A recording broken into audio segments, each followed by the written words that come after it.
Van harte welkom bij een nieuw seizoen van de Zwift Grand Prix. De hoogst aangeschreven wedstrijden die je in Zwift kan vinden. Vandaag trekken we naar Richmond voor 2 ronden op het UCI-parcours. Het is een puntenrace. Dat betekent dat aan elke banner er punten te verdienen valt. Progressief, dus in de eerste ronde is dat vooral de eerste die punten pakt. En daarna wordt dat ook de 2 eerste, de 3 eerste en zo verder. Het zit ook zo dat hij die punten pakt, ook de wedstrijd dient te verlaten. Dus het is vandaag niet zozeer wie is hier de sterkste, maar wel wie is de slimste. We moeten een beetje rekenen, waar pakken we de punten, wie zetten we in waar. Ik denk dat we met een relatief sterke ploeg hier staan, met onder andere Lennart Teugels van de partij vandaag, Jopie Rot, Stefan van Aalst is ook van de partij, Rinus Verrelle staat ook aan de start. Dus ik denk dat we al bij al goed vertegenwoordigd zijn. De mannen vertrekken binnen 12 minuten, zoals u kunt zien. Ik ga zo meteen wel het woord doorgeven aan de mensen van Zwift, zodoende dat je ook de puntenstellingen kunt zien, want die hebben wij niet. En ook de nieuwe truitjes, die ga je op de stream dan ook te zien krijgen. Bij ons op onze eigen stream zien we momenteel nog de oude truitjes. Dat zou tegen het einde van de maand allemaal in orde moeten komen. We hebben er een goede oog in. Ik dacht dat het 7 ronden waren in totaal en 16 ploegen. En op het einde scoort enkel de winnende ploeg $10.000. Dus dat is ook niet niks. Kunnen we dat? Ja, dat kunnen we zeker. We hebben tot nu toe van alle wedstrijden die dat we op dit niveau betwist hebben, constant de top 3 gehaald. Maar jammer genoeg, de echte overwinning die bleef tot heden uit. En dat gaan we dan proberen vandaag goed te maken. Niet alleen vandaag, maar dit seizoen bedoelen we dan. Door niet enkel de sterkste te proberen zijn, maar ook wel goed na te denken. Want Zwift probeert altijd attractieve koersen te doen door punten en dergelijke en afvallingen. En soms hebben we ons daar wel al eens aan laten vangen. De mannen die gaan binnen 10 minuutjes ongeveer van start. Wat ook nieuw is dat we van dit jaar ook een damesteam hebben. Het verschil met een mannenteam is dat een mannenteam 100% Belgisch team is. En dat bij de damesteam jammer genoeg niet mogelijk was. Dus daar hebben we een internationaal team, maar wel een team waarmee we kunnen werken en waar dat we ook, misschien nog niet dit seizoen, maar zeker naar volgend seizoen, toch wel denk ik ook een hele goede ploeg mee kunnen opbouwen. We zijn er nog volop aan het schaven, maar dat gaat niet over 1 nacht ijs natuurlijk. De vrouwen die vertrekken rond 9 uur. 10 na 9 zal dat dus zijn. Dat is een uurtje tussen met de mannen. Dan ga ik graag nu doorgeven aan Zwift en dan hoop ik dat jullie van een goede wedstrijd kunnen genieten en dat het Abus Synergy team, zoals we ondertussen noemen, het vandaag super doet en dat we een hele mooie start mogen maken.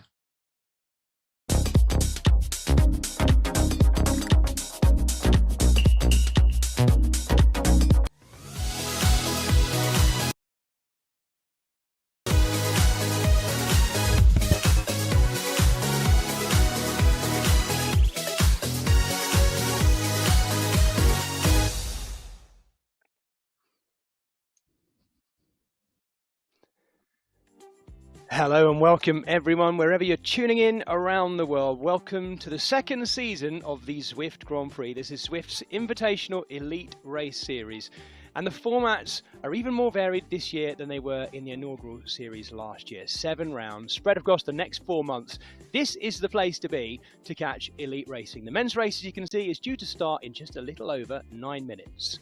My name's Jez Cox. I'm making my Zwift debut with you this evening, and I'm pleased to say I'm in the very capable and Zwiftly experienced hands of Hannah Walker, who is joining me on the mic. Hey, Hannah. Hey Jez, looking forward to this one as ever. This is a series, a Grand Prix that's been put together with so much variety and so much that can happen over the next 7 rounds, and very much looking forward to the first one that we kick off with tonight with the Points Hunter.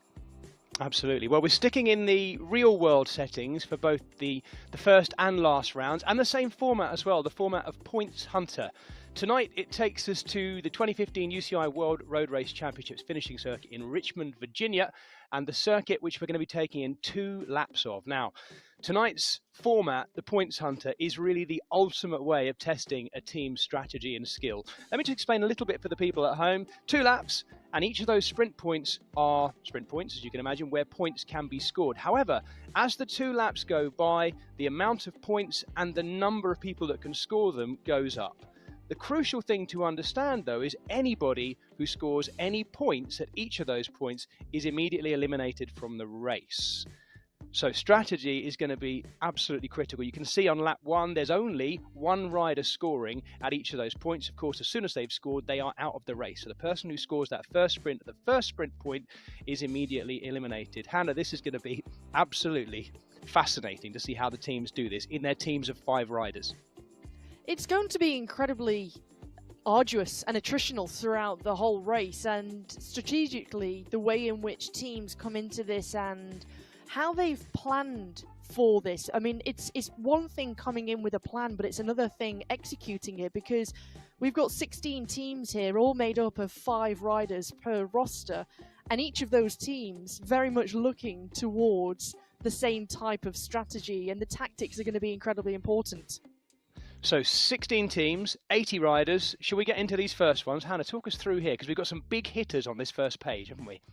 We certainly have. Aber Synergy, the all-Belgian squad led by Lennart Turgels. They finished 3rd last season. They'll be looking to try and move up the ranks and to try and come out on top. But Lennart Turgels, of course, a professional on the road too with Bingoal, so he'll be a crucial part to that team. Beast Mode, a new team for this year, led by Christoph Thiem. They've got their experienced sports director Seb Wolf to lead that team. With BL13, another new team on this first page, led by the British rider Andy Nichols, their sports director in the virtual team car, Daryl Carter. And then we have last year's winners, Coalition Alpha, led by their sports director Reese Howell. But they have got 5 riders, 5 different nationalities, very international squad, but they're led by Lionel Vyarsin, who is arguably one of the most experienced esports riders here in the race tonight.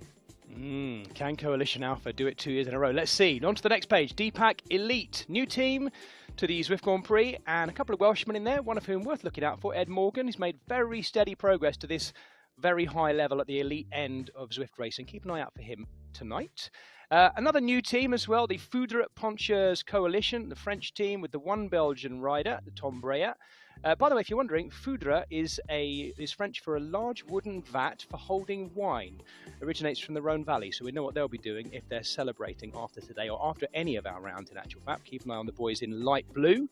Hexagon were 8th last year, looking to get up into that top 5 this time as well. So consistency will be absolutely key for the team in orange and black.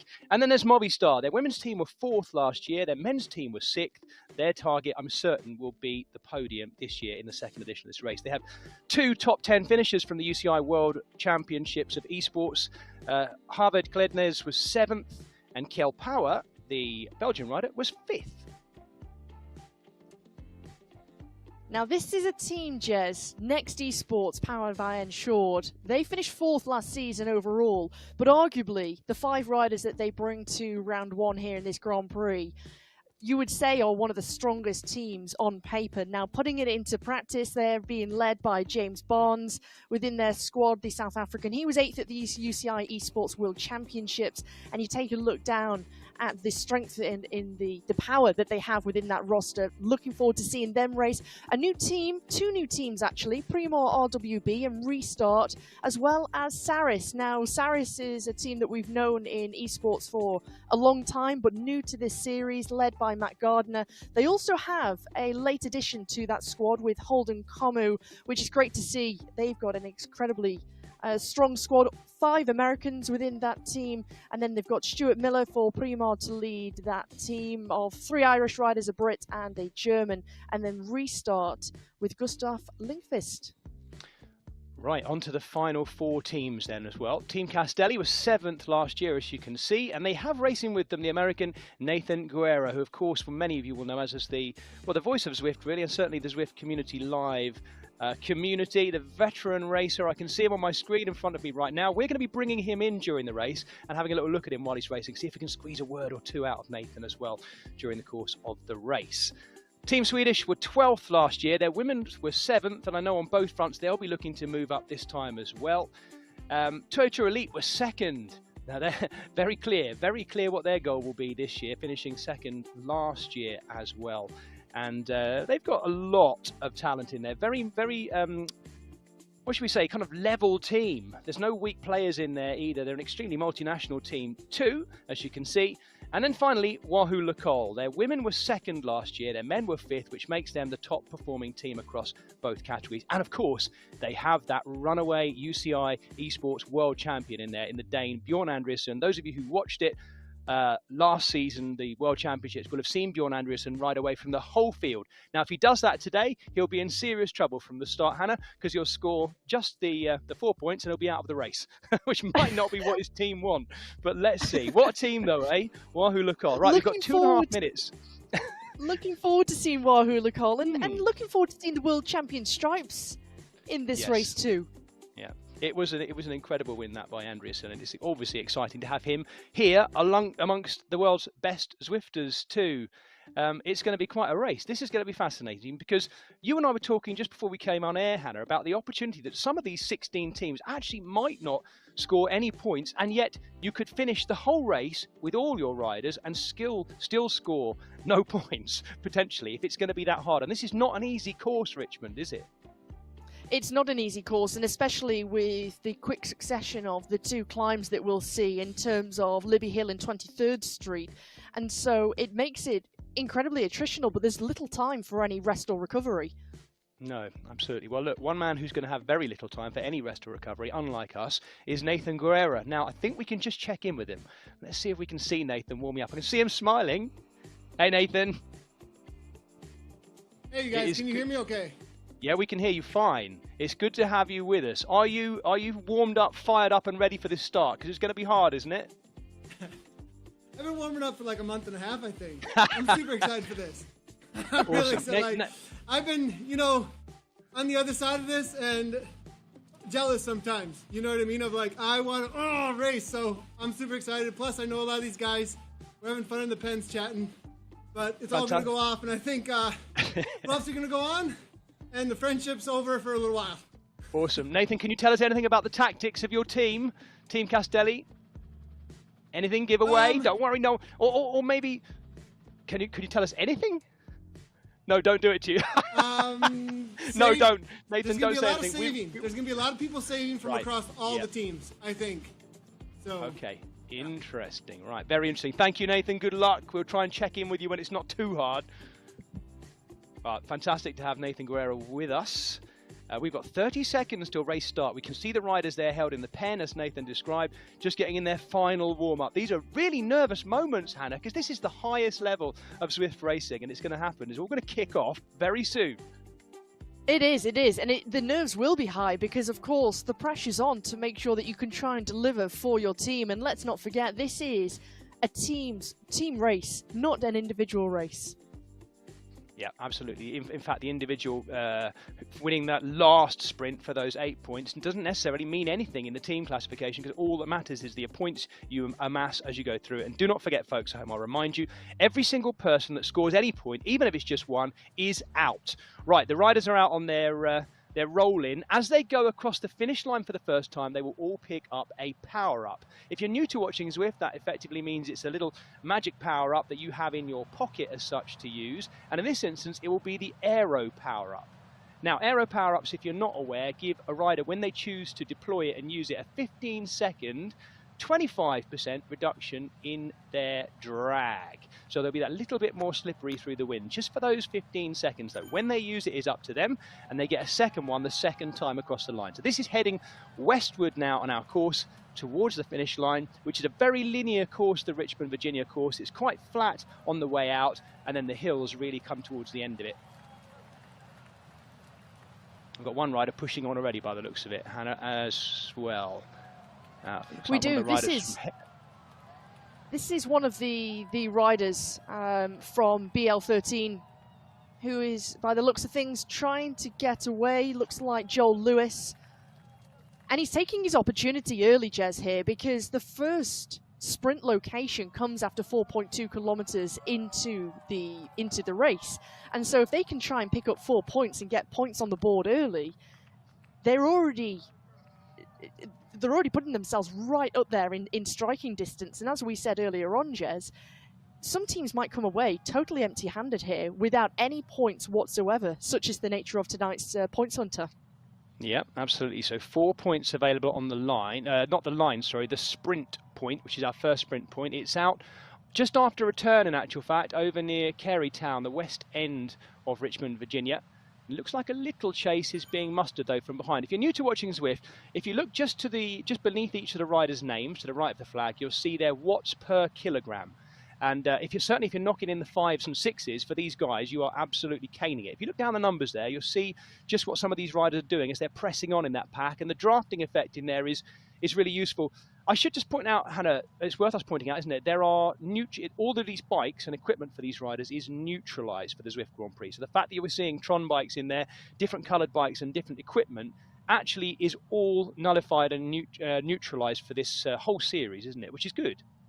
It is. So any wheels that you opt to choose, any bike in-game that you choose, whether that be the Zwift concept bike, which is the Tron bike, which I personally love. You can see it with its fluorescent wheels. The day glow looks fantastic, but all of the equipment is neutralized for each and every rider and every team. So Joel Lewis is getting nearer to this first sprint point. He's taken the turn, coming away from Carytown now, along Monument Street, where he should see, he's on Monument Avenue now, that first sprint point. Once he has gone through it, he'll be given the signal from his sporting director to sit up, and he'll drift out the back of the pack, and that will be him removed from the race. Let's see who's moving up, though, as well. The man you mentioned earlier, Holden Como, the late entry, right at the front there, the American for Saris. Saris no pins in the white with the kind of pinky red stripes on the pink bike. Also there, Hannah, as well, another man you picked out, James Barnes, 8th in those UCI Worlds, just off the front there, pressing on the pace. So maybe showing some intent from their teams that they want to see if they can get at least some of these 4-point sprints on this first lap. I'll just remind people at home, there are only first place points available at each of these sprints. Only the first person across the line scores them. I guess, Hannah, for one of the good things about that is you could roll across the line 2nd, 3rd, 4th or 5th and you're not out. You're still in the race. Whereas when we get into that second lap, I'm still wondering whether there might be some riders and teams who are thinking, no, we don't want to get 4th, 5th in case. We want to wait and save it. I can't believe that's going to happen. It's almost impossible to do once the racing's on, isn't it? Look at these three sneaking off the front. They're sneaking off the front, but it means that Lewis, when you take a look at the time on the right-hand side, he's holding that gap of 10, 11 seconds. And now we're starting to see a little bit more pressure applied at the front, and perhaps realizing now from teams, he's snuck off the front with, and I wouldn't say relative ease because it's been incredibly difficult, but the way in which he's done it, and there has been no big chase so far, Jez. Now teams are starting to realise we can't be holding back too much longer, because here with Lewis, once we see B13 powered by Level Velo get some points on the board, I think there's going to be a huge stampede behind. Oh, Joe Lewis is looking good. He's been knocking on somewhere between 5.5 and 6 watts per kilo since he attacked. And now we've got some new names coming to the front. We've seen plenty of the D-Pack Elite riders coming to the front. On this occasion, it's one of the Welshmen, Ed Morgan, Zwift Racing League regular. And he's just drafting back now. Of course, we see in a pack this big, where we've got 79 riders there. We might have lost 1 or 2 just off the back, but not many. The kind of washing machine effect, as we talk about it in the real world, really finding its effect as well. There's the Monument at the far end. So we've now turned and coming back along Monument Sprint, approaching that first sprint point on Monument Street, I should say. And that's why we're seeing the pace really being picked up now. I can't see him being caught though, Hannah. Looking at this time gap, Jez, he's already got the arch right in front of him, and with a lead of 10 seconds, Joel Lewis, I think, within him and his team, and bearing in mind, they're a new team here, he's going to take the 4 points, he'll be eliminated this time, and for me, a new team, and they've come here to stamp their authority.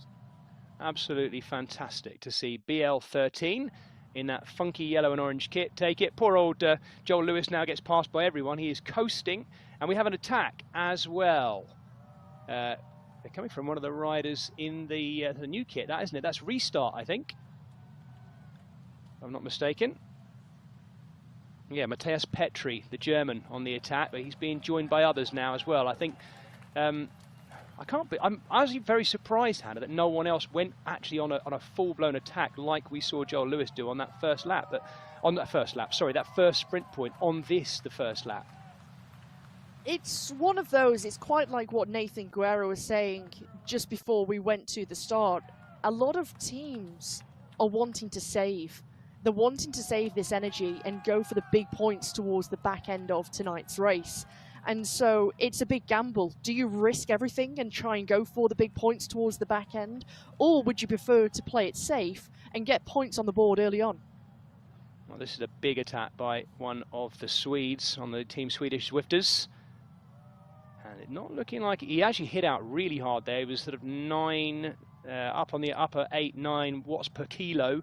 It's getting maybe a bit scientific for people who aren't used to their Zwift, but those of you who Zwift regularly will know exactly what that probably looks and feels like if you go to it. It's a place where I guess you can go a little bit into the red, can't you? And might take a bit of recovering from by the looks of it. But there's very little places, I think, once you go into the red on this type of course, Jez, and especially on the second half of the course where we see Libby Hill and 23rd Street, if you go so deep into the red, and by that, your heart rate is elevated, you'll struggle to try and recover from that. And so consequently, as we see Noren, who is just opening up a gap of just over 3 seconds, consequently you could put yourself right out of the race and not score any points if you race too aggressively. Yeah, absolutely. There's the back end of that pack. 1 or 2 riders still just working their way back in and trying to hang on to the back of it. Hannah, for people who are new to watching Zwift racing, or even actually to taking part in Zwift racing, and it's so accessible, what's the art to that pack riding? Because you watch it and you seem to move through so quickly. Of course, the riders are so close together. You do get that drafting effect. It helps to be in there. But where would you want to be if you're saving yourself in there right now? If you've got a plan and you've had the discussion with amongst your team, your sports director, your team manager, for me, you want to try and save towards the back end, and your plan of attack is to go for the big points towards the back end of tonight's race. Try and sit yourself within the top 20 of that bunch, because you're optimizing the draft and optimizing the fact that you are almost getting sucked along. It's like in real life racing. If you're sitting on the wheels, you've got the benefit of the riders in front of you. So I think it's make sure that you aren't putting your nose in the wind, making sure that you're well protected. And the very experienced Zwifters, those who have raced on this platform for a long time and have raced in esports for a long time, they've got it down to a fine art. Yeah, absolutely. Well, Noren has got his power up, and I think he's using it as well, getting super aero as well.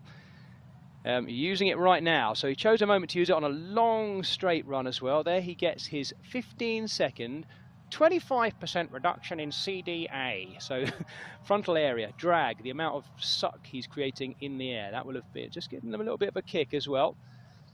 Well, here he is going to that next point. This is the second one, Broad Street. And we have an attack also coming from another rider from the Deepak Elite team, also using his aero. So Broad Street taken by Noren of the Team Swedish Zwifters. And again, we have another individual. This is an interesting tactic, I guess, Hannah. This looks very deliberate to me. Individual riders taking it in turns, one lap at a time, to attack, try and get ahead and score their 4 points and have that rider eliminated. This is the first time that we've actually seen and as we see the team points there, B13 powered by Level Velo on 4, Team Swedish Zwifters on 4 points.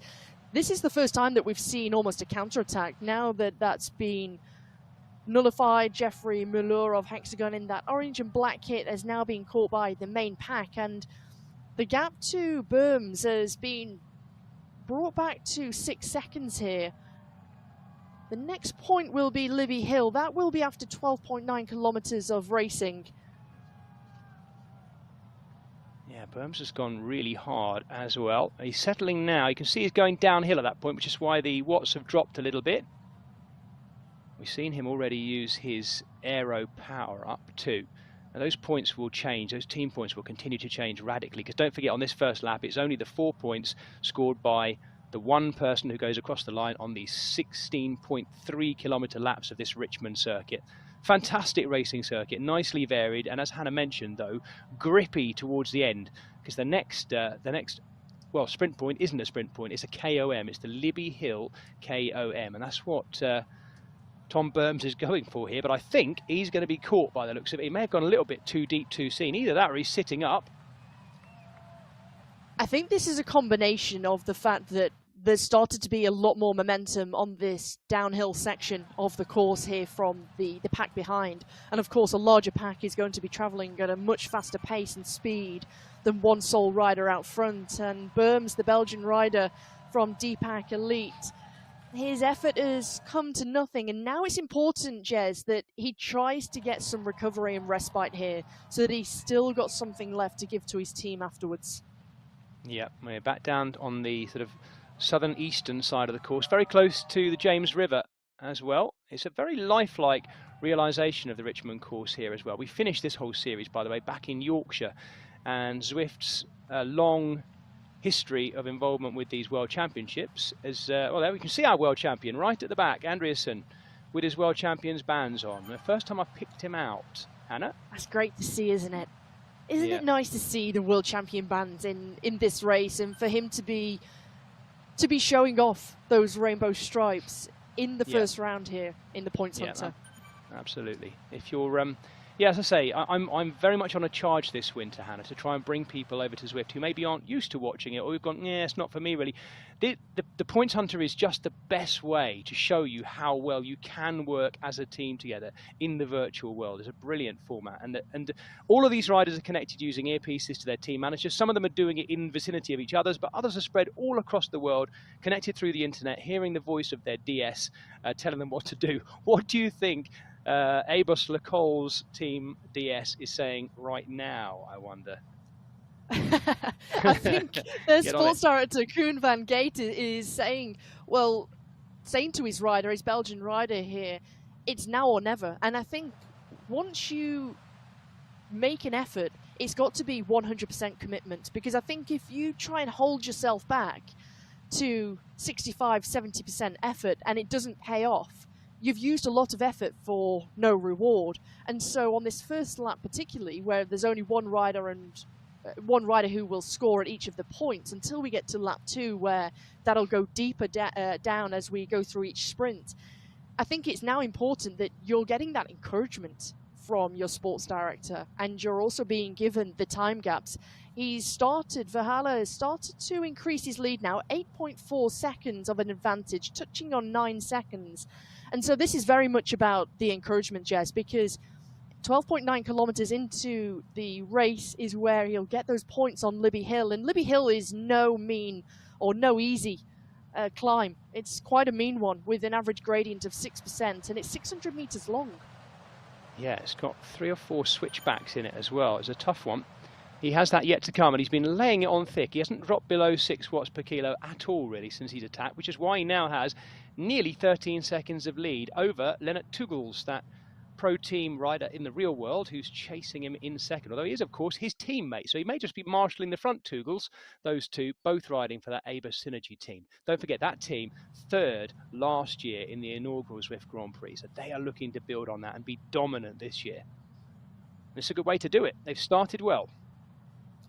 Quite like Team Swedish Zwifters getting 4 points on the board earlier on, Jez. Last year they finished 12th overall, and so they want to come back into this new season of the Grand Prix and hit the ground running. They want to try and score early on, and they want to make sure that they've learnt from the first season of the Grand Prix and that they can come into this second season now and really stamp their authority. They've been away, they've had some rest, they've done all the training, and now really put that into practice. Rinus Verhalle closing in on that the base of the climb. The road already starting to make its way up again now anyway. There's a couple of little kicks before we actually get onto the climb proper, the KOM point. And this is bunched up a little bit more now. There's not such an obvious chase at the front. As we look down the watts though, it's really being pressed on. I think really we've got a lot of a lot of heavy watts being laid on back there. A lot of 8s. Here we are into the climb. Verhalle, let's see just how this takes its toll on him and how well he can hang on, because he's been pushing it hard to this point, Hannah. He has, but what he's been doing is keeping that consistent effort too. You know, he's always been very level, very concentrated with the power output that he's been doing, and in terms of the energy that he's been expending currently. And if you can try and keep yourself as calm and cool as possible in this moment, but also have good guidance from your sports director in your ear, he's timed it perfectly. It's coming down. He was at 16 seconds towards the bottom, but he's got to the top of Libby Hill. That's it. And he's it was close though. Yeah, it was close. One of the Welshmen as well for Elite there coming after him, but at the moment it won't mean anything unless he can keep this going as well. This is Ben Jones. So Ben Jones, the next of those riders who looks to press on. Verhalle gets that 4 points. It's closing There's up. Only 1.1 kilometres. There's only 1.1 kilometres to go until they get to the next climb. That's on 23rd Street. And so now you've had this intense Libby Hill climb, Jez. You've got to try and have a quick recovery and now try and take the next points in less than a kilometre's time. We're seeing the team points there on the left-hand side. Aber Synergy level on points with Team Swedish Zwifters and BL13. Of course, 3 different teams, 3 different riders, all eliminated, leaving their teams with just 4 left to try and hoover up the rest of these points. Plenty of teams in there in those 16 teams who haven't scored anything just yet. What have they got to play? Big attacks going into this final one. As you say, a tiny gap really between these two, up and over, and another climb up to this final sprint point, 23rd Street. Just the 4 points this time, and then before we know it, we'll be straight back over the finish line once we've gone through 23rd Street. This is a really interesting move from the Czech rider of Next Esports, powered by Insured, of Turek, because he's trying to go long, but look how quickly Dawson is coming across for Wahoo Lacole. I think he's just gone through the point there. Yes, he has. There you go. So Turek gets it, but boy, that was the closest so far, Hannah, wasn't it? So close. Boy, was that close. Being chased by Dawson, the Irishman. And now we're going to get the attacks coming over the top. They will get, as they next go through the finish line, they'll get another aero power up to use on the second lap. First lap nearly complete now.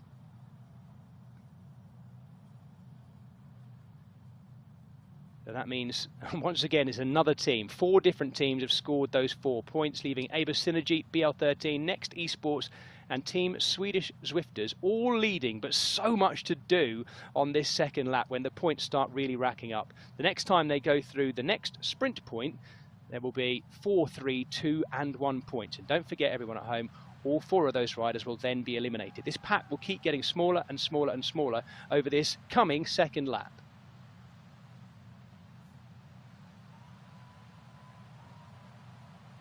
This is when it starts to get really tough, Hannah. As we look down on the world champion again on the right-hand side, right in the middle of that pack, just sitting there and waiting. None of the kind of riding we saw him do in those world championships where he took off by himself, but this is completely different. It's there's a velodrome track race called the reverse win-out, isn't it? And it's kind of like that, but this is better than the reverse win-out because the whole team is reverse winning out, and all that really matters is how your team scores at the end of it. It's such a perfect format for Zwift. It certainly is, and I think the interesting thing is, will teams sacrifice perhaps 2 riders to go for these early points and then have 3 riders in reserve to try and score big in the later points? So when we get to Libby Hill the next time, where you have 6 riders who can pick up points, or 23rd Street where you can have 7 riders pick up points? Or do you go big and wait all the way to that finish line? But there's going to be 54 riders going to that finish. And so do you want to gamble that you're only going to be one of 8 riders to pick up points of the 54 left? So 2 riders out front. Yeah, you're absolutely right. It's such a... Hannah, I'm still so inexperienced, I guess, with Zwift, but it's not just... I don't think there is the right answer, is there? The right answer will be what happens out on the road. We can probably answer this perfectly once we've run this with this combination of teams. Then on another day with a different combination of teams and riders, it would be different again. Right. Yeah, quite. Now these guys are trying to get clear before they get to the finish line. They'll pick up their aero power up, this time through the line, and then of course they've got that long run westward right the way through the middle of Richmond to get out to the next sprint point, which is on Monument Street. There's quite a long way to go, and here comes Andreasen. This is interesting. The world champion's just riding through this little group of attackers here. Here he comes. This is really interesting. This is really interesting, Jez, because you've got Andreasen, who is trying to go clear in that rainbow jersey. There's Zach Nair of Next Esports Powerbay Insured. There's Vidar Mel, the Norwegian for Movistar, trying to go away. And now we're starting to see riders try and break things up, try and take and form a small group to go away. This is interesting. Yeah. They go across the line, they pick up a new aero power-up, and now we're on to lap 2.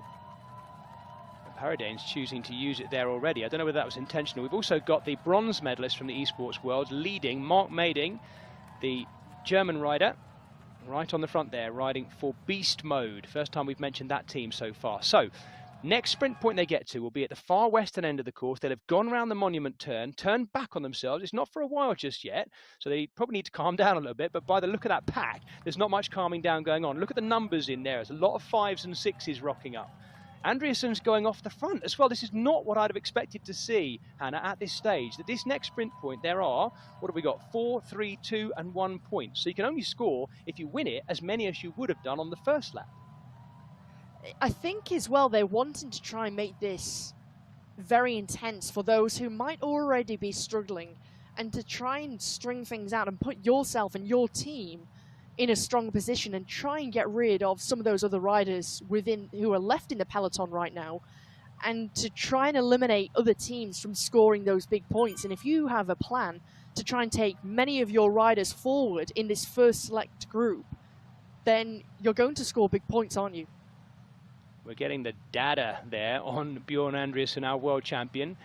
88 RPM. Hannah, just a quick one on RPM, by the way. I've noticed quite a lot of regular and particularly the elite Zwifters pushing quite big gears and quite a low cadence when they're really up to racing speed. And is that something you've noticed, or is it something you do when you're racing? I think for the riders here, it's quite like what we'll see IRL in real life on the road. It's each rider has their own style of racing and the way in which they like to pedal, and it might not just be when they're at home racing on Zwift, but also outside racing or riding on the road too. So I think it just depends on the characteristic and how a rider likes to race, with a low cadence or a high cadence. Right, so all still together. Should we check in Nathan Guerra? I can see him having a drink. Let's see if we can bring in Nathan. No, he's not ready for this. But we'll have a look at him in a little while anyway. He's definitely waved to the camera saying, no, do not come to me. Go on, Nathan, dig in. We're completely impartial here, but we've got a little window on Nathan's world. There he is, right in the middle of the pack, and there he is, bottom left of the screen. He's not going to talk to us, understandably, because he's knocking on some serious watts right now, but he is our man in the pack, Nathan Guerra. For those of you who watched the Zwift Grand Prix last year will know he was commentating on it too. This year, he's doing what he absolutely loves and racing right in the middle of that pack. Look at that perfect positioning, Hannah, for Nathan. It is perfect. It is perfect. It is perfect. And for Nathan, he's one of the experienced riders within this bunch here, and he can give so much knowledge to his team of Team Castelli powered by Elite. And we've already seen Ricardo Panizza, who has been trying to get away, as we see Pim van Diemen, the Dutchman of Movistar, try his luck. He's being chased down. It's Milor again of Hexagon. This is interesting. Yep, the two teams who were 6th and 8th last year in the Zwift Grand Prix.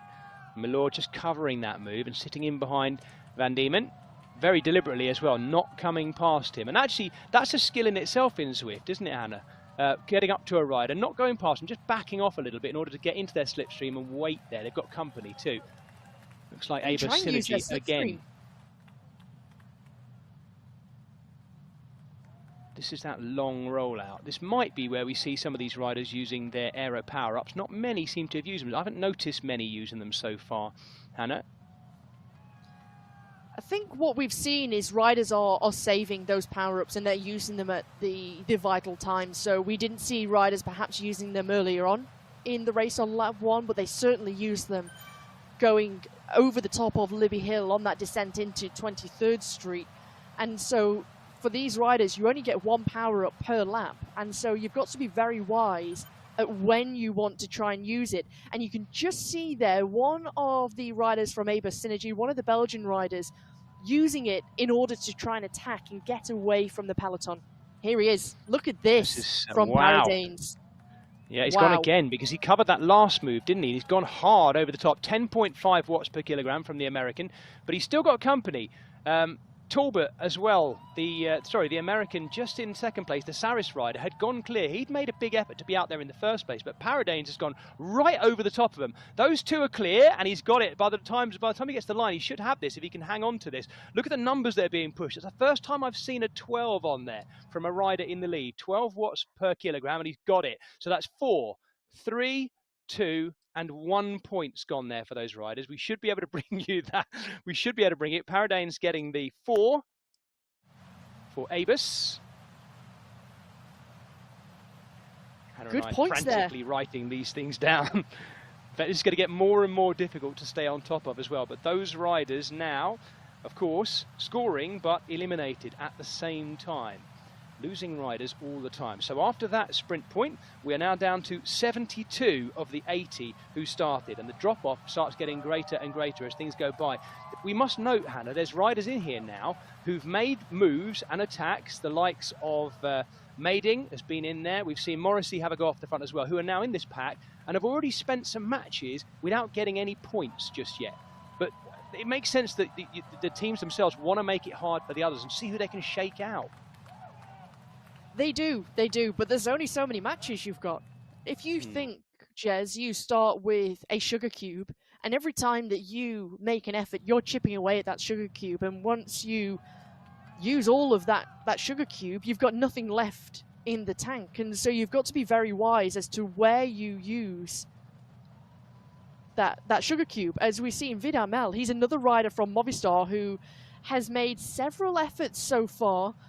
At the moment, if he can try and force a little group to come away, as you see the Frenchman Viord trying to bridge across here. This could be interesting if they can try and work together. This is heading towards the Broad Street sprint. Long straight run into this sweeping left-hander. And those two are together. Let's see if they can press on together, because the gap was tiny. We're being told, look at that, 1.6 seconds, if that. But Movistar have done this 2 or 3 times so far, and I'm just looking to see how many points they've scored so far. I could do with our points table coming up one more time, maybe, just to see where Movistar are. But this is quite a big hit out, but they're drawing other riders off the front too. Let's look at those watts per kilo. There's 4 riders there, all knocking on 6 watts per kilo or thereabouts. That gives you an indication. Movistar with 2 riders up front now, Hannah. But this is interesting now, because if Pim van Diemen and Vidar Mel can try and score in this next sprint, that's when we get to Broad Street.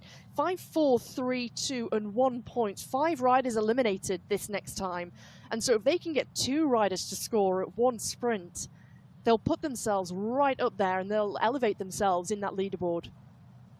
Yeah, absolutely. And we are going slightly downhill at this point, and there's a big attack coming over the top of them as well. Just when you think it was backing off a little bit, of course, any backing off is just another opportunity for someone to have a big dig at the front too. This is Polly of the Toyota team, Toyota Elite team, Jack Polly, the Kiwi. He's got a bit of a bigger gap this time, and it's not long after this turn to the arch either. Under 10k to go now in this race. Look from that angle just how strung out the peloton is, Jez, and how far back. If you're so far back, it's going to be incredibly difficult to try and move yourself back through, and it's going to take an awful lot of energy just to try and get back to the front. Even if you don't make this next sprint with the first 5, you're going to use and burn so many of those matches that you crucially need. Yeah, absolutely. And Mel has chosen to use his aero power up there. He gets his 15 seconds of being that little bit, 25% more aero. Still the 2 Movistar riders in play. You're right here. This has got to be their game. Very deliberate game plan. But they're not going to have it all their own way by the looks of it either. The Hexagon rider here, Havot, Sebastian Havot, the Frenchman, is really going for it now, laying it down to get to the point first. It looks like he's going to survive and get the 5 points there as well, Havot. Where is that line? He sits up again and then just digs in again. 14 watts per kilogram now from Havot. He is absolutely going for this. Yes, he's got it. So he gets the 5. The 4 will go to Berry. And there's go 3, 2, and 1. Right at the front of that now much reduced pack as well. So Havot getting the 5 points. Scored there. 6 points scored there by Movistar between Mel and Van Diemen. So it did work in the end, not quite maybe first and second, but 6 points will do very nicely. Bearing in mind that in that finishing sprint, the final time towards the finish line, there are 8, 7, 6, 5, 4, 3, 2, 1, obviously. So there might still be some teams. There'll be some, Hannah, actually I say that, Hannah, will there be some riders in this pack whose goal is to wait for that final sprint? You know, I think there will be. I think there will be, and there is going to be riders, I think, who have said, we're going to lay it all on the line, we're going to try and take a big risk, but we want to try and score those big points. And if we can get one of our riders to score the 7 points or the 8 points at that finish line, it's goal done. If they don't achieve that, then of course they'll come away and really reassess how could they do better for next week. As we see an update, there's Aber Synergy on 8 points. 13 on 7. Movistar moved themselves up. They're now 3rd with 7 points. Next Esports powered by Insured on 6. Hexagon put themselves on that leaderboard, courtesy of Havot with 5. Swedish Zwifters on 4 with Saris on 3.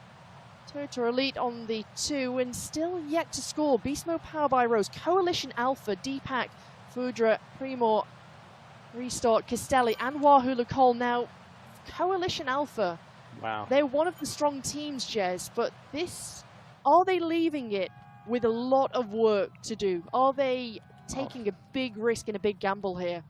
It looks like it at the moment. They're our defending champions, Coalition Alpha. They've got this funky new kit this year as well. They've got a really strong team, but not just not taking points, but not really getting involved much so far. We've barely mentioned them, have we?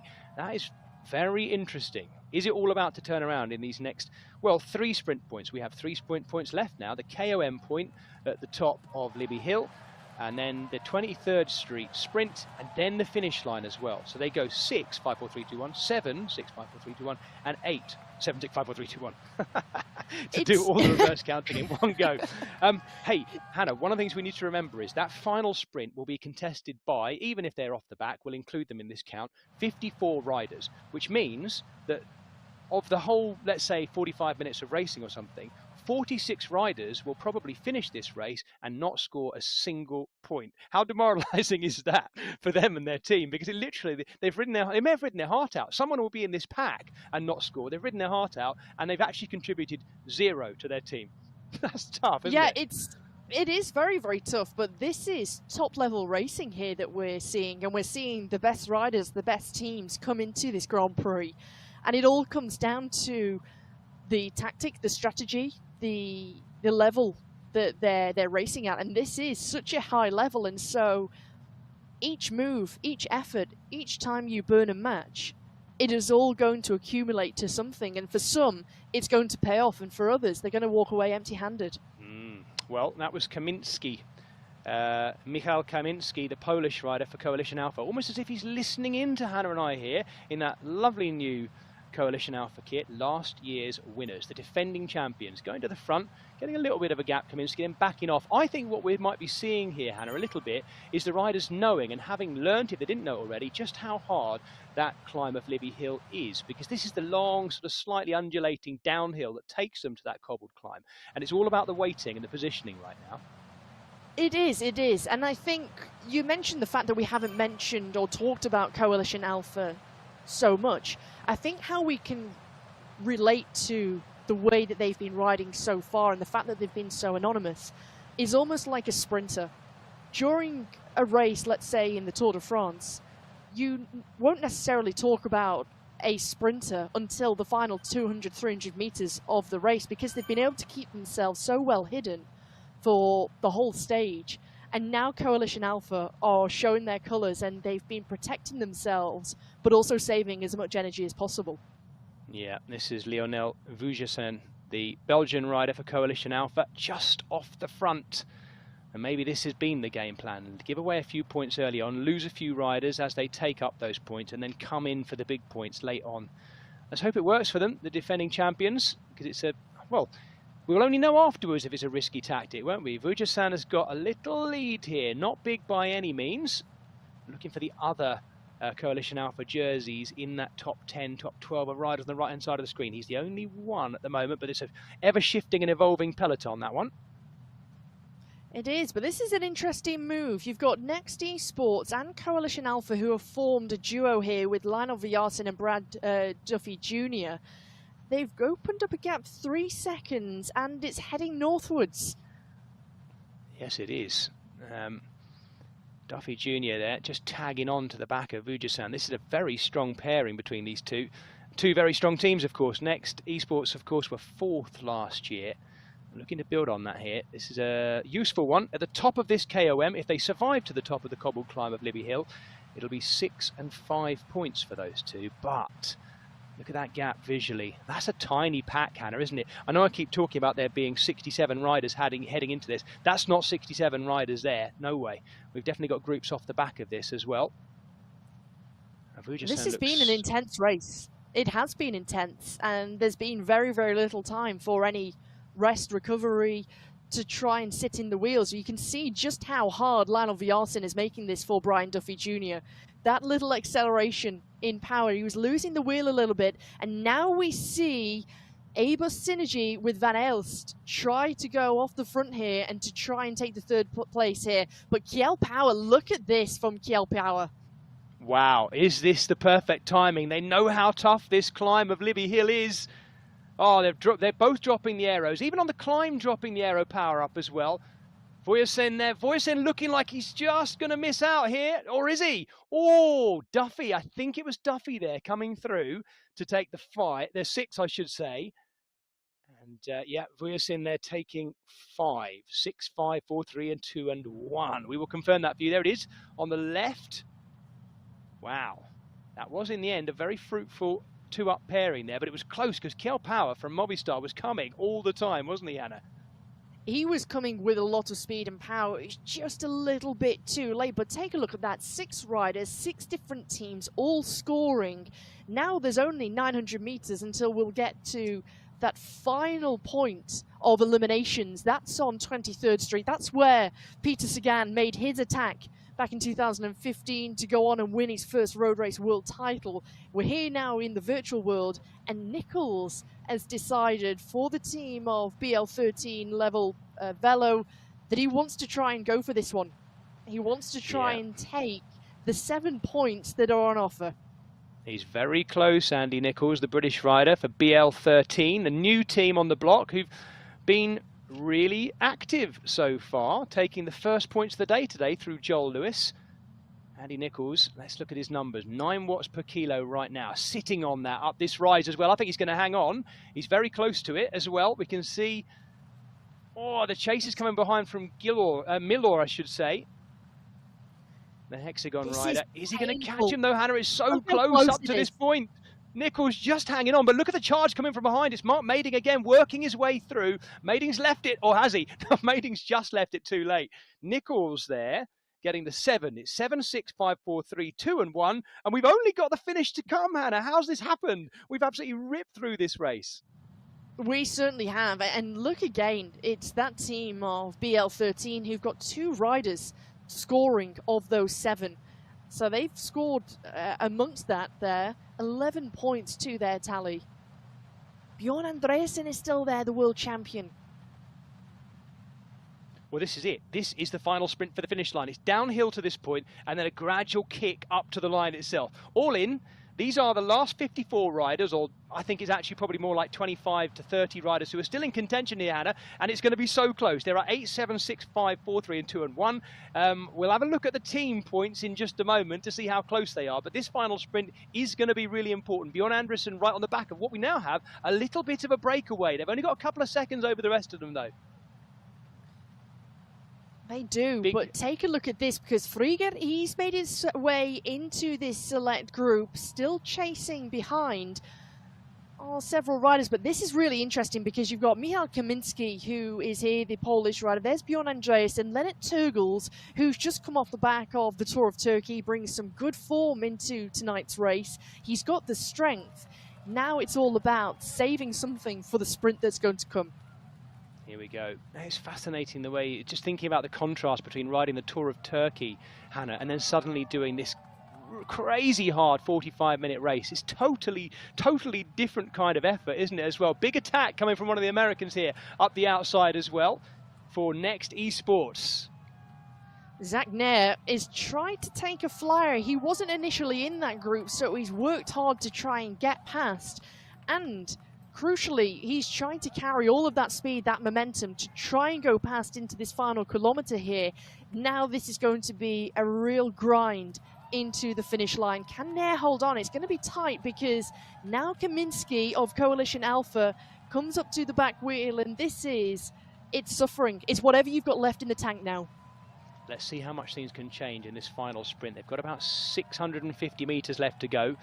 Kaminski of Coalition Alpha, the defending champions from last year, clear by himself, but the chasing pack is absolutely disintegrating. I'm watching a picture, as you are, Hannah, of Nathan Guerrera, who is all over his machine, where he's desperately trying to stay in contact with that pack, keeping himself in there as well. This is incredibly hard work up to the line. He's dropping his aero as well, Kaminski. He gets that boost of 15 seconds. He can see the line. There is the line right up the road in front of him.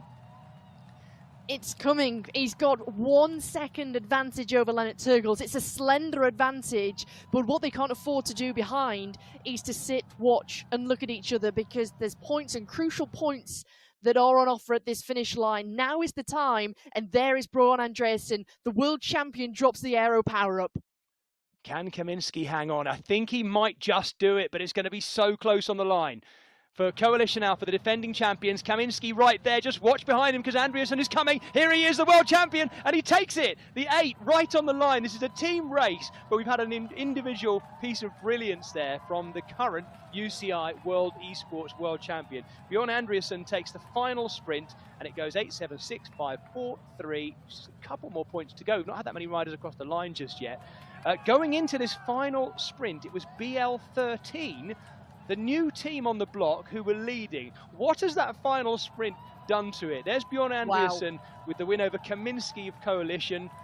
Plantreau in 3rd. Lennart Turgels, the 2 Abus riders, 4th and 5th. 1 Movistar rider in 6th. And then Freyet and Nair closing things out for Next Esports there at the bottom. My gosh. Bring on the team result, Hannah, because that's going to really mix things up. No one scoring there for BL13, and they were in the lead going into that final sprint on the 2nd lap. What a race. That was sensational. And you and I spoke about Bjorn Andreasen, that he didn't race the way that he did to win that UCI Esports World title and the Rainbow Stripes. He was very conservative of where he used his effort. And when you see how disintegrated the peloton was after Libby Hill and then into 23rd Street, Jez, this has been one of the most demanding races, and especially for an opener, that we've seen in a long time. Absolutely horrible. I'm watching Nathan Guerrero going through that. I don't know about you, Hannah, but I'm watching, and as I say, my Zwift racing is fairly limited. Whenever I've done it, it's always been horribly hard. Nice and easy at first, but then I immediately leveled up and it's like, oh no, this is really getting nasty. But watching Nathan, that looked horrific. There was no easing up in there. The level's just so high. The watts per kilo being put out throughout that, and it'll be no different with our women's race, is going to be, gosh, nasty. You can just see that the women's race, of course, is due to start in 9.5 minutes, which means that all 80 of our elite women are well into their warm-ups right now, readying themselves for their race, which is going to be exactly the same distance, the same format, and the same points. Also 16 teams, almost entirely matching. 13 of the 16 teams have parity between their men's and women's teams in terms of what they put out. But I guess, Hannah, what we now need to ask before we do get that ratified, and well, it'll probably be provisional at first, but our team standings, what have we learnt from that other than the fact that it's excruciatingly hard? What can we pick out? If we could get in the ears of any of those women. Oh, hello, hang on a minute. Well, we'll come back to that, shall we? Wow. It was important, that final sprint, wasn't it? Look at that. Aber Synergy, 19 points, the 1 point lead over Next Esports, presented by Ensured, and then BL13 dropping two places to finish in third on the day. Here starts for those men their 7-round Zwift Grand Prix, and what a banger of an opening. Absolutely brilliant. Let's see who didn't score. I know it's cruel, it's very cruel. Deepak, Foudre and Primor, along with Castelli Elite, no points scored, and they'll be racking back over what happened in there to try and figure it out, because we're repeating the points hunter, don't forget, for the 7th and final round of the Zwift Grand Prix. That is going to be crucial.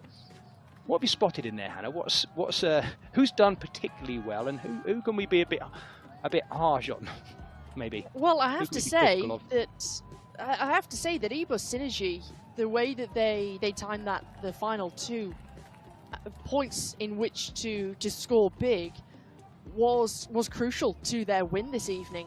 And if you think back to how many times did we see Jasper Paradines, the Belgian, go on the attack and try and force moves, and still it all played out for the all-Belgian squad. So sensational from Aber Synergy. I'm particularly pleased and I'm particularly impressed by BL13, powered by Level Velo, because that squad is a new squad here in the Zwift Grand Prix, and they came in, they were the first rider, the first team to make an attack. They were leading all the way into that finale, and still finishing with a podium spot in third, level on point with Next Esports powered by Ensured, who, Jez, they're an incredibly experienced Zwift team. And I said earlier on, arguably on paper, Next are the strongest squad here in tonight's Grand Prix, and BL13 gave them a good run for the money. Absolutely. What an exciting men's opening round. You're listening to the opening round of the Zwift Grand Prix with me, Jez Cox, and Hannah Walker, and we are just about to bring you the women's race, which, as you can see, starts in 6 minutes and 47 seconds exactly. Let's get on with those women's teams, shall we, and introduce them to you. We have 16 teams, just as we did with the men, and they start with, on this first page, the defending champions, Aeonium. We'll come back to them. First of all, Aber Synergy in a different kit to their men's team. Well, they're joining up for the first time as a women's team after their men's team was third last year, so high standards set there as well. Aeonian, our defending champions, looking to defend that and see if they can double up as well. They've got some serious talent in there. Ariel Verheeren, of course, 5th in those UCI esports worlds this year. And they have Vicky Whitelaw, who's a fascinating rider that's had a long career as a road professional and now plies her trade, hurting herself indoors for our pleasure this evening as well. Beast Mode were 9th last year. The all-German team should have no problem communicating with each other, of course, because they all speak the same language, which always helps, I think, when you're trying to knit together team unity. And then BL13, the women's version, in the pink kit. And, well, we'll see how they get on. Ondertussen ziet u de voorstelling van de vrouwen. U zag daarnet onze ploeg passeren met onder andere Silke Douwe. Als we het zo goed doen als onze mannen die zojuist de overwinning pakten, dan komt dat goed. Maar ik ben zeker dat ze alles gaan geven wat dat ze kunnen. Onze dames moeten nog wel wat leren, waar dat de mannen toch al wel wat de feeling hebben van hoe dat het puntensysteem en zo werken. De wedstrijd begint denk ik binnen 5 minuutjes ongeveer. Dus laten we weer teruggaan en hopen dat de vrouwen het even goed doen als onze mannen. En dan kunnen wij vanavond heel gerust gaan slapen. Led by Mika Sunderstrom, who was 6th at the Esports World Championships. They were 4th last year. They'll be aiming for the podium this year. And next, they're a new squad here in the Grand Prix. They've got Liz van Hurling, who was 8th at the Esports World Championships. A rider who's moved from Saris, but she loves these intense races, the fast races here, Jez. Right, we'll see how she gets on. Next up, Primo RWB, another new team racing in the green under their sports director, Sean Gallagher. A nice mix of different nations in that team too. Rocacorba Collective were 11th last year and disappointed with it from what I heard, so looking to move up, having learnt from that experience with the new formats coming in this year. Another very multinational team, the Rocacorba Collective, spread all over the place. Next up, Saris No Pins, looking to build on their 6th place finish last year. They have, well, they're adding a men's team this year too, because last year it was just the women's team. Now they have a men's team too. They have a veteran rider in there, Jen Real, who has just ridden, I noticed this week, just a few weeks ago, her 500 Zwift race. Now, for a lot of the really hardcore Zwifters, that sounds like nothing, but when you put it into collective, that's an awful lot of time spent racing on Zwift, and she obviously loves it. Also alongside them, Team Castelli have a women's team added alongside their men's team. The men were 7th last year. The women looking to get things going this year. Interesting rider in there, by the way, the only Slovenian in the field, Martina Erjavec, who has been Slovenian 3 road race and hill climb champion. So let's see what she can bring to the Zwift racing format at the elite level. Moving on to Team Swedish Swifters. They finished 7th overall last year, an all-Swedish team led by Marlene Bjarhed, an incredibly experienced Zwift rider, but she's also joined by Nelly Larsen, who's the national cross-country marathon champion of her nation. Toyota Elite, they were 8th last year. They've got Charlotte Colclough, who combines racing on the road and in esports. She's also got the climber Natalie Stevenson alongside her within that 5-rider roster. Wahoo Nicole, led by Adam Thorpe. They've got Lizzie Brooke, who she's a strong rider here, Jez. She's a great time trialist. She'll be crucial to that squad trying to score points tonight. Then we head to Team 2024, their sports director Josh Lipka. He's got a great squad made up of 4 riders from the USA, 1 rider from Canada, Crystal Konczynski. She is arguably one of the best esports riders. She's been up there in plenty of the Zwift races over the seasons. She's been riding a lot of hill climbs at the moment, so she's well prepared for this Grand Prix. Well, there we go. That team as well, of course, are sponsored by Virginia's Blue Ridge, which is effectively the tourism arm of Virginia, where this race is set. So let's say there might be a little bit of pressure on them because today's course is Richmond, Virginia, USA. We've got a little bit of time. Why don't we have a look at the course one more time and just remind people how it works. On that first lap, only the first 4 riders through each of those sprint points scores a point, and in that occasion it is 4 points. They get the aero power up both times, and then on that second lap is when the points really start racking up. And we saw, I guess, going kind of to form, the highest rated, the big guns, if you like, really coming out on that second lap, Hannah, having sat in. Should we expect to see similar with the women? What do you reckon? I think we should, but I'm really interested and I'm really curious to see how they race this one. Have they changed their plan or strategy, having seen how the men raced? Or have they kept to their plan of attack that they've spoken about this week in order to come into this first round of the Grand Prix and stick to their guns? It's interesting, isn't it? I just wonder whether there are any of the... Well, I wonder whether... I bet there were. Some of those 80 women might not have wanted to watch that. I suspect most did, but some might not have wanted to, Hannah. You know, everyone's got their own different run into these things. I wonder if we might just be able to grab a very quick word with Nathan Guerrero. I can see him on his phone. Nathan, can you hear us? He's actually jumped off his bike. I think he's not lying on... Nathan, can you hear us? Yes, mate. Very well done. I have you. Hey, that looks absolutely horrific. No excuses, but my chain dropped on that sprint with... I gave it all on 23rd, and the chain popped off. I tried a small ring. It was my fault 100%. I feel good that I was just in it, though. Those guys are amazing. And we'll be back next week for sure. Team Italy, Team Castelli all the way. But that was tons of fun. Real excited for next week. Cool. Nathan, have you got anything you could pass on to the women? Any word of advice other than hang in there and lay down the watts? Was there anywhere on the course where you found actually you could get back in and... Yeah, I would say coming through on the top of Governor Street through the lap, you can get back on if you're just there. Use the draft, be smart, back of the pack. You can stay there as long as there's no gaps going. Fantastic. But got to be in good position. Nathan, thank you so much. Grab a drink, won't you? We're going to get back to the women's race because it has started already. They've rolled out and they're ready to get to that finish line, pick up their first power-up, which is the aero power-up, just as with the men. And we're going to be off picking out Kristin Kulczynski there of that Virginia's Blue Ridge 2024 team. As mentioned, there's the finish line. Going through there the first time. This will be where we pick up the power-ups. Unless I've missed it, that is the point at which, there we go.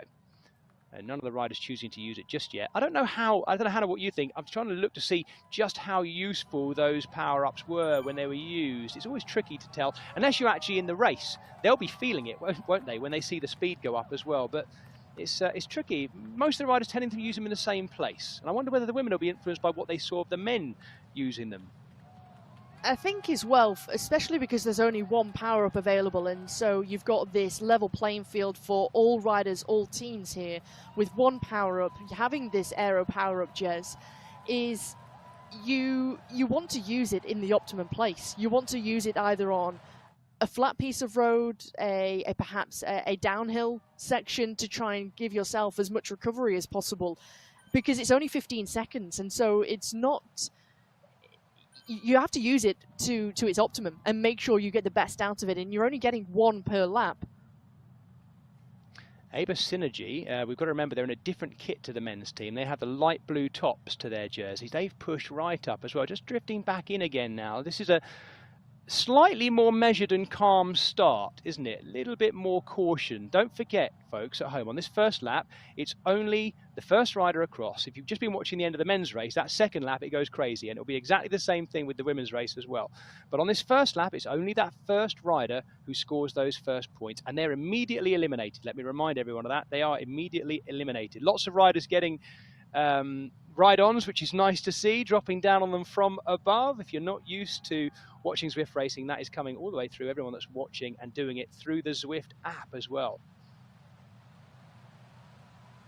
So all packed in there together. No one choosing to attack just yet, and they're heading towards Monument Avenue, the first of those sprints where 4 points will be available. Attack coming though, by the looks of it.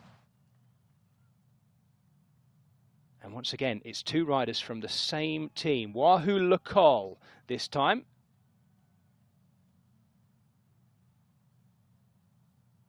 That is three Wahoo Lacol riders there by the looks of it, Hannah, on the move. Even at the front. Four. There's one more who's just come across, and so this is interesting from Wahoo Lacol, because they're wanting to try and set things alight from the very beginning here, Jez, and they're wanting to make this intense and attritional for all of those other riders. And if you can try and put other riders under pressure and put them into great difficulty early on, it means that they're going to have a hard time of getting themselves back into the peloton. And we know that there's only going to be one rider who scores at this first intermediate sprint that we get to on Monument Street. There's only going to be 4 points available and one rider to score, and then they'll be eliminated.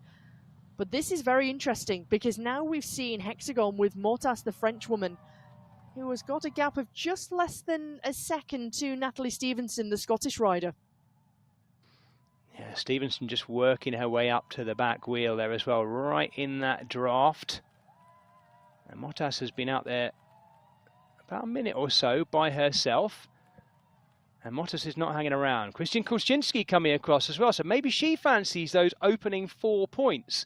Let's not forget, with three riders clear, anyone who's burning more matches here than they need to is going to have to recover from this. But I think, once again, Hannah, we're seeing what you said earlier about teams wanting to make the start hard and whittle down that pack a little bit more to put some of these teams' riders just completely out of contention.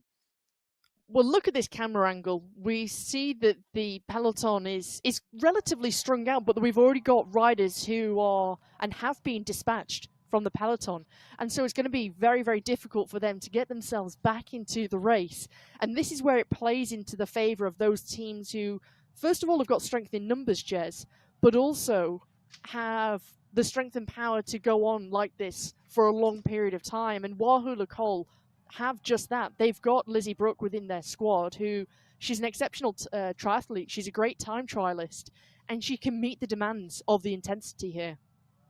Yeah, this Wahoo Lacole team is the team who finished second last year and have come back with a game plan that we're not yet to understand, but we will understand it as time goes by. Kristen Kaczynski just drifting, by the looks of it, back into the pack. But she'd marked that move for Virginia's Blue Ridge 2024. She won't want to be laying down any more watts than necessary at this point, because let's remember, only one rider can score at each of these points. That's the monument. We can see the monument right in front of us, which means that Monument Avenue is what we're now turning onto, and we are approaching the first of those banners. And this is where we see the aero power-ups being thrown down by quite a lot of these riders too. Patterson going for it. She's made a big effort. I don't know if she's going to hang on here, though, by the looks of it. No, she's been overtaken as well. That's Ava Synergy now in the lead. The Canadian Penner is overtaken it, but here comes Ehrlich. This is going to be 3 to the line. Wow. Only one of them will score any points, though, and it's being given to Ehrlich. Wow. Well, we'll just wait to have that completely confirmed, but it looks like Ehrlich is being given that. The American rider for Abus Synergy. This is what we were talking about earlier on, Jez, where you've got to decide where you want to make and use your effort here, because you've had 4 riders sprinting it out. Only 1 rider has got the points and is now being eliminated. And 3 of the riders have expended a lot of energy. They've gone deep into their reserves, and now they've got to try and recover and meet the counterattacks that are now going to come from Stevenson, Bassoni, here Conyers, who is trying to go up the road. Right, so Virginia's Blue Ridge 2024 leading on 4 points. I'm just going to check that's, yeah, Emily Ehrlich, the American rider, taking those 4 points. So she is out. That leaves us with 79 riders. And Caitlin Conyers is the next of those to try her hand, going towards the next sprint. It's not quite such a big gap to Broad Street. Broad Street almost back in the middle of our course, going along the southern edge of this Richmond, Virginia course, tracking along the edge of the James River, going eastward, southeastward. Who's leading at the front of that pack? Who's going to want to try and chase her down? This is, the 2 laps are so radically different. The fact there is only ever 1 point on this first lap at each of these sprint points means that no one wants to burn matches, whereas on that second lap, they're much more happy to really throw it down. That's what we saw with the men, wasn't it? It was just a smash fest, that second lap. There was a bit of caution on the first lap and absolutely none of it on that second lap, was there, Hannah? Quite right, Jez. There has to be some level of caution, because if you use so much energy and power on this first lap for very little reward, per se, you've got only 4 intermediate sprints. There's only going to be 4 riders who can score and then will ultimately be eliminated. You've got to make a decision. Do you try and save as much as possible on this first lap and then go all in for that second lap, where you've got a greater chance? As we just saw on the Monument Avenue, you had 4 riders sprinting it out. On the next time round, they would have all scored points and they would have all been eliminated. And so you've got to make that decision. And I'm really curious and interested to see, how will Movistar team play it, for example? Because they've got the same sports director in Anna Delana, who has guided their men's team. She's now guiding their women's team. What has she taken from that men's race to try and direct their women's team here? What has she learnt from that first race tonight in the Grand Prix? And what's she going to try and guide the 5 riders to in this race here? Yeah, absolutely. 4th last year, that Movistar team in the women's category. And, well, we're watching Caitlin Conyers looking now even more likely to get to that Monument sprint point. Sorry, not the Monument sprint point, the Broad Street sprint point, the second one on this opening lap of 2, round 1 of the Zwift Grand Prix. Caitlin Conyers is sitting just below 5 watts per kilo pretty consistently. It's ever so slightly downhill here into the middle part of the course as well, coming right back into Broad Street in the center of Richmond in Virginia. And she looks good right now. She's got Lucy Harris, who is trying to chase and trying to bridge across here. Conyers, this is going to be tight because she'll get to, it's only 700 meters to get to the next banner, that next arch on Broad Street. Harris is overtaken here for Toyota Elite, and this is looking promising for the British rider. Conyers is looking to be fading at the moment, and she's losing considerable time. Wow, this is a great ride by Harris. Yeah, Conyers may have just gone a little bit too deep. Look at the numbers for Harris as well. She's knocking on 7 watts per kilo and she's approaching that banner. She's going to get this as well. So Harris comes towards the line. She is going to get the 4 points. No one else really matters now. So in a way, Conyers needs to sit up, doesn't she? She does, but equally, as we see that Conyers has left off the gas at the moment. Cass, the South African rider from Rokukorba, is trying to go long. She's trying to go for Libby Hill here and to try and hold off at the moment. But as opposed to Monument Avenue, where we had almost a blanket finish for 4 riders, that was a runaway for Harris. Yeah, absolutely. The Toyota Elite rider scoring the 4 points there. For the first 4 points taken by Virginia's Blue Ridge, second 4 points taken by Harris and Toyota Elite. This is a long hit out by Cass, though, isn't it, Hannah? Because as we know, this is the longest gap now between that point and that climb of Libby Hill. It's an awfully long way to go. She's got almost 5 kilometers to go until they get to Libby Hill, so it's a big gamble. However, take a look at the lead. It's 13 seconds. As we just see on the right-hand side, that's come down considerably. Cass still is just a 1 second advantage here. So for me, Cass needs to sit up, get herself back into the peloton, try and save as much energy as possible, and where possible, try and get some respite now after that move, because it amounted to nothing, but she can have a good ride up to Libby Hill, and also the second lap, let's not forget, if she can try and save something now. So I wouldn't be surprised to see if this just settles a little bit now, because they know what's coming as well. I may be wrong. I'd be happy to be wrong, actually, because I'd love to see some big attacks going down. But let's see. Let's see.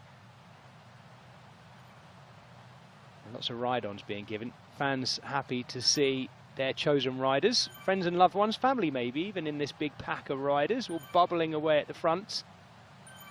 So we have 2 more of these sprints. Sorry, Hannah, go on.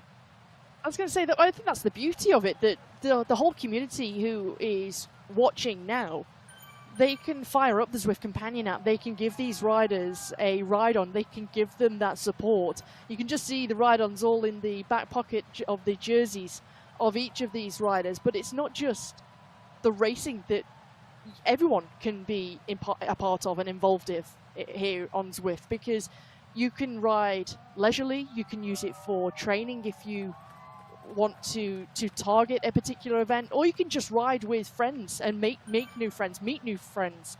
And whether they're racing or riding, same nationality, you can also ride with anyone around the world and around the globe, which I think is incredible. And I think when you take a look down at some of these teams, you've got 5 riders, 5 different nationalities. It just shows how you can ride internationally here. Yeah, I hope you're at home, if you're not already a Zwifter, feeling encouraged to get involved. You don't need too much actually to get involved. Lots of people think you need lots of expensive kit. You don't really. You need a device such as a computer, and you need a mobile device as well, which can run either Android or iOS. And then you just need to be able to measure your speed, power, and cadence. You can do either of them with a smart trainer. But if you have a regular bike and a non-smart trainer, you can also connect to a speed or cadence sensor and hook all that up to it via the Bluetooth or the ANT Plus and get started. Check it all out at Zwift.com for full instructions about how to start your Zwift journey. I'm happy to tell you, Hannah, right? I'm happy to say this live on air. This year, I am unbeaten on Zwift. Now, not because I haven't raced on Zwift this year. Do you know what? I've done 1 Zwift race this year, and it was at the World Championships in Glasgow. I walked into the ruler party supported by Zwift, and immediately as I walked in, having just eaten, by the way, a burger, chips, and a small beer, Matt Stevens, our good friend, was there on the mic. He said, oh, here's Jez. Jez, get on the bike. Let's go. And I was put straight into a Zwift race with 2 or 3 other guys. Straight in. I'm pleased to say my number 1 aim was to hold the burger down. My number 2 aim was to win. And I achieved both. Well done. 100% win rate there. well happy with that. Very happy. No, it was great, and there was some new gamifications in that version as well, with bikes changing into a little kid's trike and all sorts of things that I hadn't seen before. So it's always good to see the platform evolving and new things happening. Right, talking of new things happening, it is about to kick off here, isn't it, Hannah? You can just tell they are now waiting for the base of that cobbled climb, and it is going to be thrown down royally on Libby Hill. It certainly is, and you can almost cut the tension within this peloton now, Jez, because everybody is waiting. They're just preparing themselves. They're just moving themselves up, waiting and ready for the base of Libby Hill. And this climb, it's 600 meters long, but it's got some fierce kickers in it. 6% average gradient. Gallegos has decided she doesn't want to hang around anymore. The rider from Wahoo Lacol has decided she wants to go for a long one, and Lou Bates of Coalition Alpha and Paul, her teammate, have immediately sensed the danger here of this move of Gallegos. That is interesting that both of those Coalition Alpha riders going after her. Again, remember, there are only 1 set of points, 1 set of 4 here, so sending 2 riders after to chase her they're either incredibly strong, which they are. We know how strong Lou Bates is, and Lou Bates is coming past her. This is an opportunity for Bates now. I wonder if we can just have a look at the team standings as they are right now going into this. Of course, the points have been spread around. Probably see it pop up on our screen a little bit, but the British rider Lou Bates for Coalition Alpha now leading by herself, and she has her teammate with her, Gotcha Paul, in 2nd place. So 2 up. Is this a clever thing to do at this stage? That's the interesting thing, Hannah. 1 set of points, 2 riders clear. What's going on here? This is interesting, but let's not forget, once we go over Libby Hill, there's only 1.1 kilometers until 23rd Street. So if these 2 riders who are teammates in Bates and Paul can work here as a tandem almost and try and hold everybody off, it's going to be difficult. It's going to be a tall ask because Gallegos is right on the coattails here. It's all being led behind by Charlotte Coldclough, the British rider, and Kate Hill of Ionian, the winners of last year's Grand Prix. But Paul and Bates, they're great climbers. And Bates, let's not forget, she's a former national hill climb champion. They're about to round this right-hand corner, then they'll be onto the cobbles, and that's where we'll really start to see the gradients kick and bite. Look at that. Yep, let's not forget. Only one of these 2 can score, though, but I suspect if Bates is to come in 2nd, she may well persist and keep going to that 23rd Street point, which, as we know, is not far on from the top of Libby Hill. This could be a really clever move by these 2. This is where it gets really steep into the right-hander on the cobbles. 2 riders from Coalition Alpha, the German rider Paul and the British rider Bates, clear. It's still looking good, although the chase, you can see from the numbers, is really coming from behind as well. I don't think it's going to be too much close before we see them coming up behind them, but no, Paul is going to hang on. So Coalition Alpha getting 1st and 2nd, but there was only 4 points available there anyway. And they go to Paul on Libby Hill. Now, Lou Bates, what's she going to do here, Hannah? Keep going? Does look like it, She's got to keep going. She's got to keep going. This, I think, is all the game plan from Coalition Alpha here, to send 2 riders up the road to make sure that they can work in unison, help each other out and try and gain a lead. Bates, it's going to be a tall ask. It's coming down. 5 seconds is the deficit for the peloton behind, led by Maya. But let's not forget, she's only roughly, 600 meters from 23rd Street and that arch now. She'll get there with 18.9 kilometers remaining. Yep, it does look like Lou Bates is going to do it, but we have seen some megawatts thrown down in this first lap already, so let's not count her chickens just yet. This is into the descent now as well, heading back in the direction of the finish line, really, to get to this next one as they encircle the edge of Union Hill. Quite a long descent to make the most of the climb they've just been taking in. As you mentioned, Hannah, Lou Bates, a former British hill climb champion. It is funny how, well, not funny maybe it's quite revealing how Zwift does seem to favour the strong climbers and hill climbers in particular. It is, and the effort, I think, she loves these intense races, but coming up quick at the moment is Maya and Brooke. They've got these power-ups. This is going to be close. It is going to be close. Bates. Can Lou Bates hang on? Where is it? We need the other shot from behind her. Do you see how close she is to the arc? She's made it. She's just gone through it, Lou Bates. My goodness me. That was either perfect measuring out of effort or it was mighty close. Lou Bates getting those last 4 points. So we now know who's going to be in the lead after the first lap. Coalition Alpha headed back towards the finish line now, and Coalition Alpha, having won the last 2 points there, they will have 8 points. Toyota Elite and Virginia's Blue Ridge will be both on 4. Look at that. Coalition Alpha, everything going perfectly for them so far, but they've lost 2 very strong riders there, don't forget. Any rider who scores any points, even if it's just 1 on this second lap, they're immediately out of the race. But what they've still got here, Jez, is 3 other strong riders within that squad of Nevin, Sheard and Lethbridge. And so they've come here with a game plan. They've achieved the first 2 targets, and now they're in a commanding position. Only 3 teams have scored so far. Yep. There's still 13 other teams who are on 0 points and have yet to try and get themselves on that scoreboard and try and work out a way in which to try and beat their opponents. We're just seeing Gabriela Guerra there on the picture, which is a nice thing. I think Nathan has arranged that for us by the looks of it, and she is working hard, trying to keep herself as cool as she can. Cooling is, and there she is right in the middle of our pack there, riding for Saris, of course, Saris No Pins. Cooling is so critically important for these Zwift racers, Hannah, isn't it? And there's a lot of thought and energy that goes into the cooling element. Massively, and it's so important in terms of your performance that you don't want to let your core body temperature start to overheat, Jez, and so riders will have a fan in front of them. They want to make sure that when they're doing their warm-up, which sounds contradictory, but you want to make sure that you're keeping your core body temperature as cool as possible, whilst also trying to, let's say, warm up your lungs, your heart, and sort of get the legs flowing. Right, they're back into a climb now. This is the drag which takes them back towards the finish line itself, where they will pick up those aero power-ups for the second time.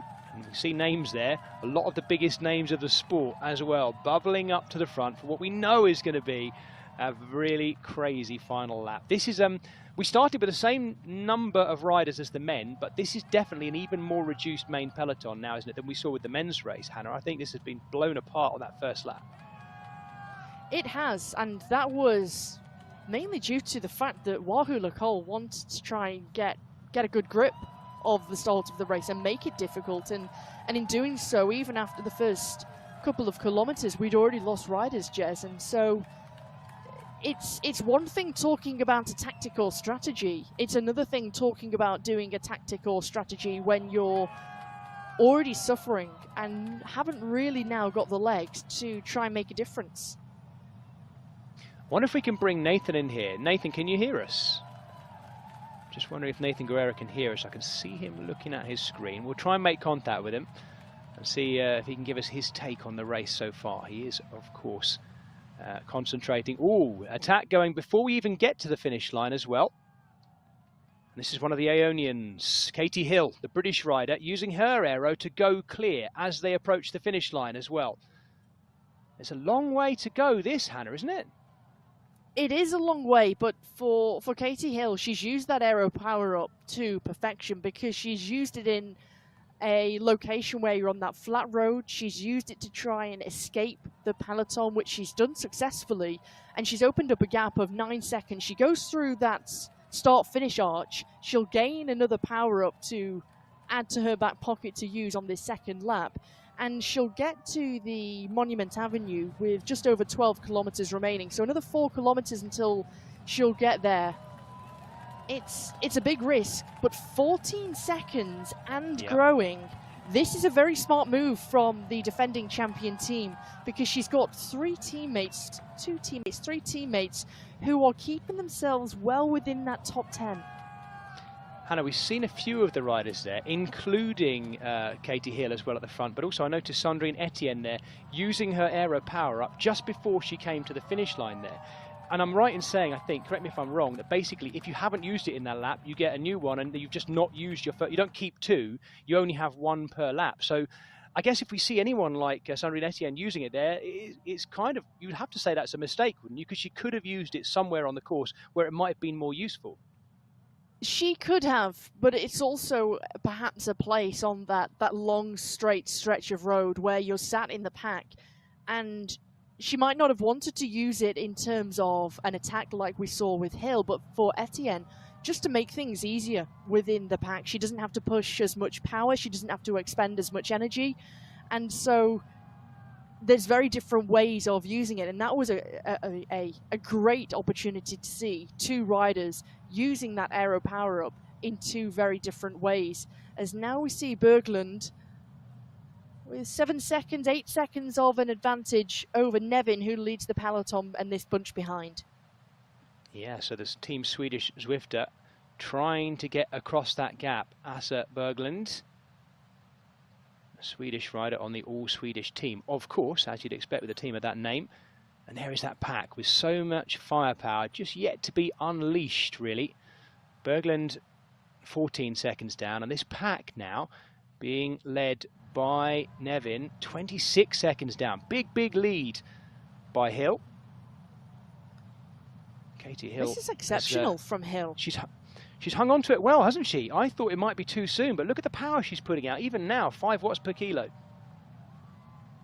It's the way in which, aside from the fact that she's been very linear with her effort here, it's the way in which she's been able to grow her advantage over the group behind, because they're also not hanging around. They're very cautious that the big points are now on offer on this lap 2, Jez. And so for Hill to continue to grow this time gap, now over the first time of the 2 Grand Prix that we've seen this evening, to see a gap grow so large at over 30 seconds, 33 seconds now. Yeah, Asa Berglund adding the dual name of Fast Berglund, which is probably ideal. I wouldn't mind adding a fast to my name. As a racer, that's not a bad name to have added in. And she's looking good, although she's she's halfway between the peloton and Katie Hill, who continues to knock out that almost metronomic 5 watts per kilo, just sitting on that. This is obviously something that she's used to doing in training. These riders, and I guess Hannah, Zwift more than anything else, these riders will know their watts, and specifically their watts per kilo, and what that feels like, how long they can hold it for, probably better than anyone else, even in real world cycling. You know, Zwift is really where it's at in terms of nailing an understanding of what a certain wattage feels like, isn't it? I think so, but I think also when you take a look at any race here, you can understand your physiology, you can understand what you are capable of putting out in terms of the power, but equally you can't control how any other team is going to race tonight. And so if you're racing to your power, but the race is already going up the road, you're not within the points. And so you've got to be very mindful in terms of that tactic and the tactic of other teams of making sure you're still within the race, but also not going and blowing yourselves up and going deep into the red.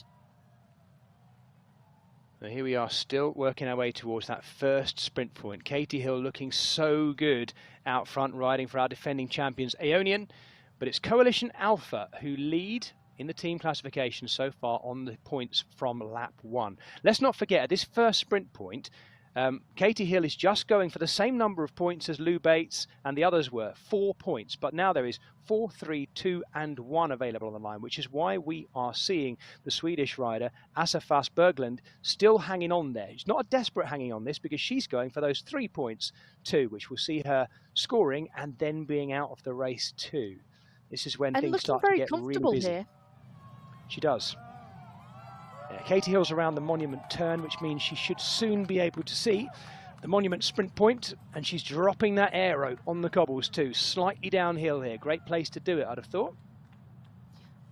Absolutely, and it's going to just be a fact that she can use her power up, because she's certainly not going to be caught before she gets to that arch. She'll take the 4 points, she'll be eliminated, and she'll give her team of Ionian, the defending champions, 4 points onto the board underneath the banner with a considerable advantage over Fast Bergland and, crucially, the bunch behind at 51 seconds. What a brilliant ride by Katie Hill. That is our longest breakaway of the men's or women's races this evening so far, and this year's whole Zwift Grand Prix. Great ride by her. Bergland looking good in second too. She comes across to get the 3 points, and it looks like Motas of Team Hexagon is going to get the 2. This is where staying out front and securing your points becomes more crucial. She drops her aero power up too. Is she going to hold off that fast chasing pack? Though it does look like she just will, but it's going to be close, Hannah, isn't it? It's going to be very, very close, because take a look at how this is opening up behind the Swedish rider of Team Swedish Swifters. Embring is coming, but Mota is going to hang on for third by the looks of things. Embring will take fourth and take the 1 remaining point. There we have the results. Hill taking the 4, Fast Bergland with 3, Motas 2, Embring with the 1. 2 riders from Team Swedish Swifters scoring there. 4 points for them on the board. So that's 2 riders out, but 4 points, as you say, exactly the same number of points as Katie Hill scored by herself. So that's where the team points are at the moment. Coalition Alpha now in the lead, still on 8 points. Aeonian, our defending champions, in second, but look at all those teams all sitting on 4 points. That's all going to change over the next few sprints, because things really start to rack up. On Broad Street, which won't be long now, it'll be 5, 4, 3, 2 and 1. 5 riders scoring, 5 out. There are now 72 riders of the 80 who started who are still in play, although it has to be said, looking at the size of this pack, there are quite a few spread out behind it as well. It's been a really hard opening lap, although at times it's come together and been a little bit measured. If you look at the numbers to the right of the screen, in little fits and bursts, it is really hard, this race. This is into a bit of a downhill now as they come back eastward, back into towards the centre of Richmond. And the next sprint is on Broad Street. There's going to be some attacks, surely, Hannah. Can't see this going down to a sprint like this. We've almost had now that the fact we've had 4 riders eliminated, and especially with Katie Hill of Ionian, who was with such a considerable lead, we've had this neutralization now. So it's all back together. Everyone is all on the level time. We don't have any riders who have got an advantage, courtesy of Hill now being eliminated. And so it's back to square one almost, and back to where teams and riders are thinking, where can I make the next big impact? The next time is on Broad Street. That's with 5, 4, 3, 2 and 1 points. 5 riders eliminated. It's not too long before we'll get to Broad Street, and you can see there's plenty of teams who are just lurking towards the front here, Jez. They're biding their time, but they want to make sure that they're present. Yeah, absolutely. This is an interesting one, because I really had thought someone would hit out hard. Movistar still have plenty of riders there, but not yet scoring. The strength they have in depth as well, that team, I think there's an awful lot of cards yet to be played. If you look at the numbers, the watts per kilo on the right-hand side, this is slightly downhill, and we can see little groups of riders working their way back on because of the little bit of caution and a bit of waiting going on at the front end, though. Not from everyone by the looks of it. Rachel Brown now racking up the watts, knocking on 8 watts per kilo. They're just underneath it. Rachel for the Wahoo Lacole team. And she's drawing clear a couple more with her, Hannah, by the looks of it too. Overlapping. We're getting ever closer to the Broad Street sprint. Don't they know it? Bridget Falensky has decided that she wants the big points here. She wants 5 points for her squad, her German squad of Beast Mode powered by Rose. And again, they've got another sports director who was guiding their men's counterpart to the Grand Prix earlier on. He's now in their ear trying to give some motivation, some encouragement to Bridget Falensky here. Darnell has made it across the Swedish rider, but here comes Meyer. This is going to be close. There's Ionian with Mona Lee Keller. Yeah, this one might be quite hard to call by the looks of it, because we have a big group going for this second sprint on this lap. There's going to be 5, 4, 3, 2 and 1 points on the line. McCarthy is hanging on for the Roca Corba cycling, but coming over the top of them, one of the Saris, no pins riders in the pink and white. That's Wiseman. This is going to be so close, though. Darrow's being dropped as well as we go towards this point. This is going to be incredibly close. Hexagon are there with Mao, the French woman. There's Nevin of Coalition Alpha, and it's looking like Morg is going to go on and go through this arch and take the 5 points. She's got just over a 1.5 seconds advantage, but Darnell of Movistar, she isn't giving up, but here comes Söderström. 2 riders from Movistar trying to get themselves involved. Oh, it's going to be so close between these two. It's Coalition Alpha and Movistar as well. Roberts of Aeonian. Aeonian's going to try and hang on to this, Roberts. Well, she got it. Angela Roberts, I think, has got just enough to hang off the charge by Movistar. She will get the 5 points. Oh, it was close on the line there. Söderström, so close behind her. She will be out of this race now, though, with 4 points by the looks of it. Söderström, 5 for Roberts, 4 for Söderström. Keller in third. She gets the 3 points, 2 and 1 as you see them. So very evenly spread through the teams as well there. No one team, I should say, scoring 2 sets of points, leaving those teams with plenty yet in play. We see Söderström freewheeling out the back, of course, now. Ionian matching what Coalition Alpha have done. They were on 8 points. They've now, in one sprint at Broad Street, scored 8 points there, courtesy of 2 riders. They've got themselves deep into the race, but they still have Vicky Whitelaw within their squad. Of course, they already scored with Katie Hill. This has been almost a masterclass from Ionian so far. You can just see the team in that lime green and navy blue jersey. It really is, isn't it? They are bossing it at this stage. But we know how important these last 2 sprints are. We have the KOM point. There's a long run in now, isn't there? Down to that KOM point, up on Libby Hill, up the cobbles, and then the one very close after it on 23rd Street, I should say. Those 2 can swing an awful lot because there are a lot of points yet to be had. And don't forget the 8, 7, 6, 5, 4, 3, 2, 1 on the finish line. So 3 more sprint points yet to come. But Aeonian not just looking consistent, but looking like they've got a game plan today that they are effecting on this race. You take a look at that team points on the left-hand side here, Jez, with the overall. Ionian on 12, Coalition Alpha on 8, Movistar on 4, alongside Team Swedish Swifters, Toyota Elite, Virginia's Blue Ridge 2024. And then we've got Hexagon and Saris No Pins. Only 8 teams have scored, still 8 teams yet to get a point on that leaderboard. Yeah, despite the fact that we've seen quite a lot of them. Aber Synergy was the team who were trying very hard early on to make it hard. They haven't scored any points just yet either. But the one thing that does mean is that they still have 5 riders in there. That's the danger, I guess, with this points hunter race, isn't it, Hannah? That just because you haven't scored points, you've got to remember that then means you still have 5 riders in there capable of scoring points across these bigger points waves in these last 3 sprints. Absolutely, and this is where it can change to the good of those teams who are yet to score.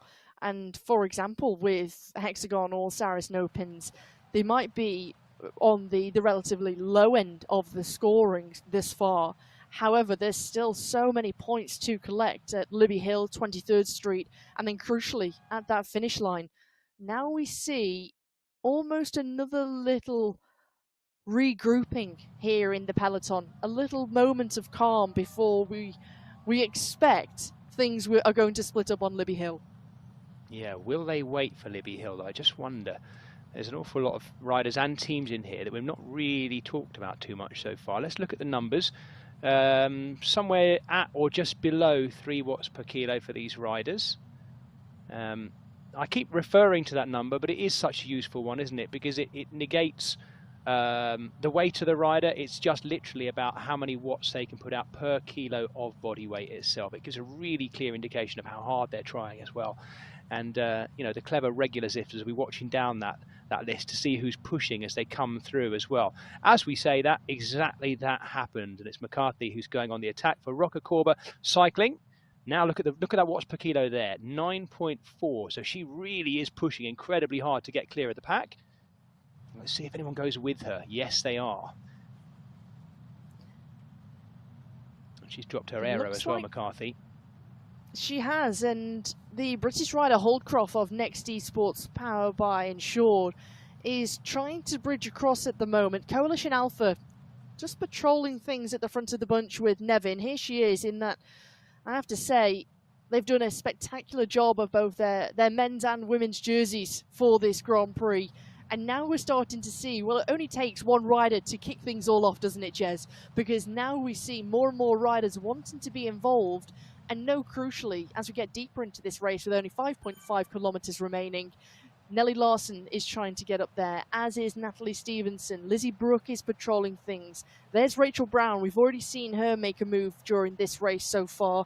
And they'll crest the top of Libby Hill with 3.6 kilometers remaining, so not long now. And then straight into 23rd Street, 1.1 kilometer later.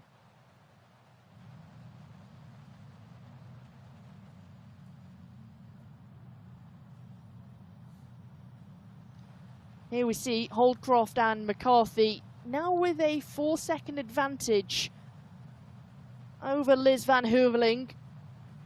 Van Heuveling, of course, the teammate of Holdcroft, so she won't be doing too much chasing. But it seems as though, Jez, that they've got a good duo. They've got, although they're on different teams here, Holdcroft and McCarthy, they formed a good alliance.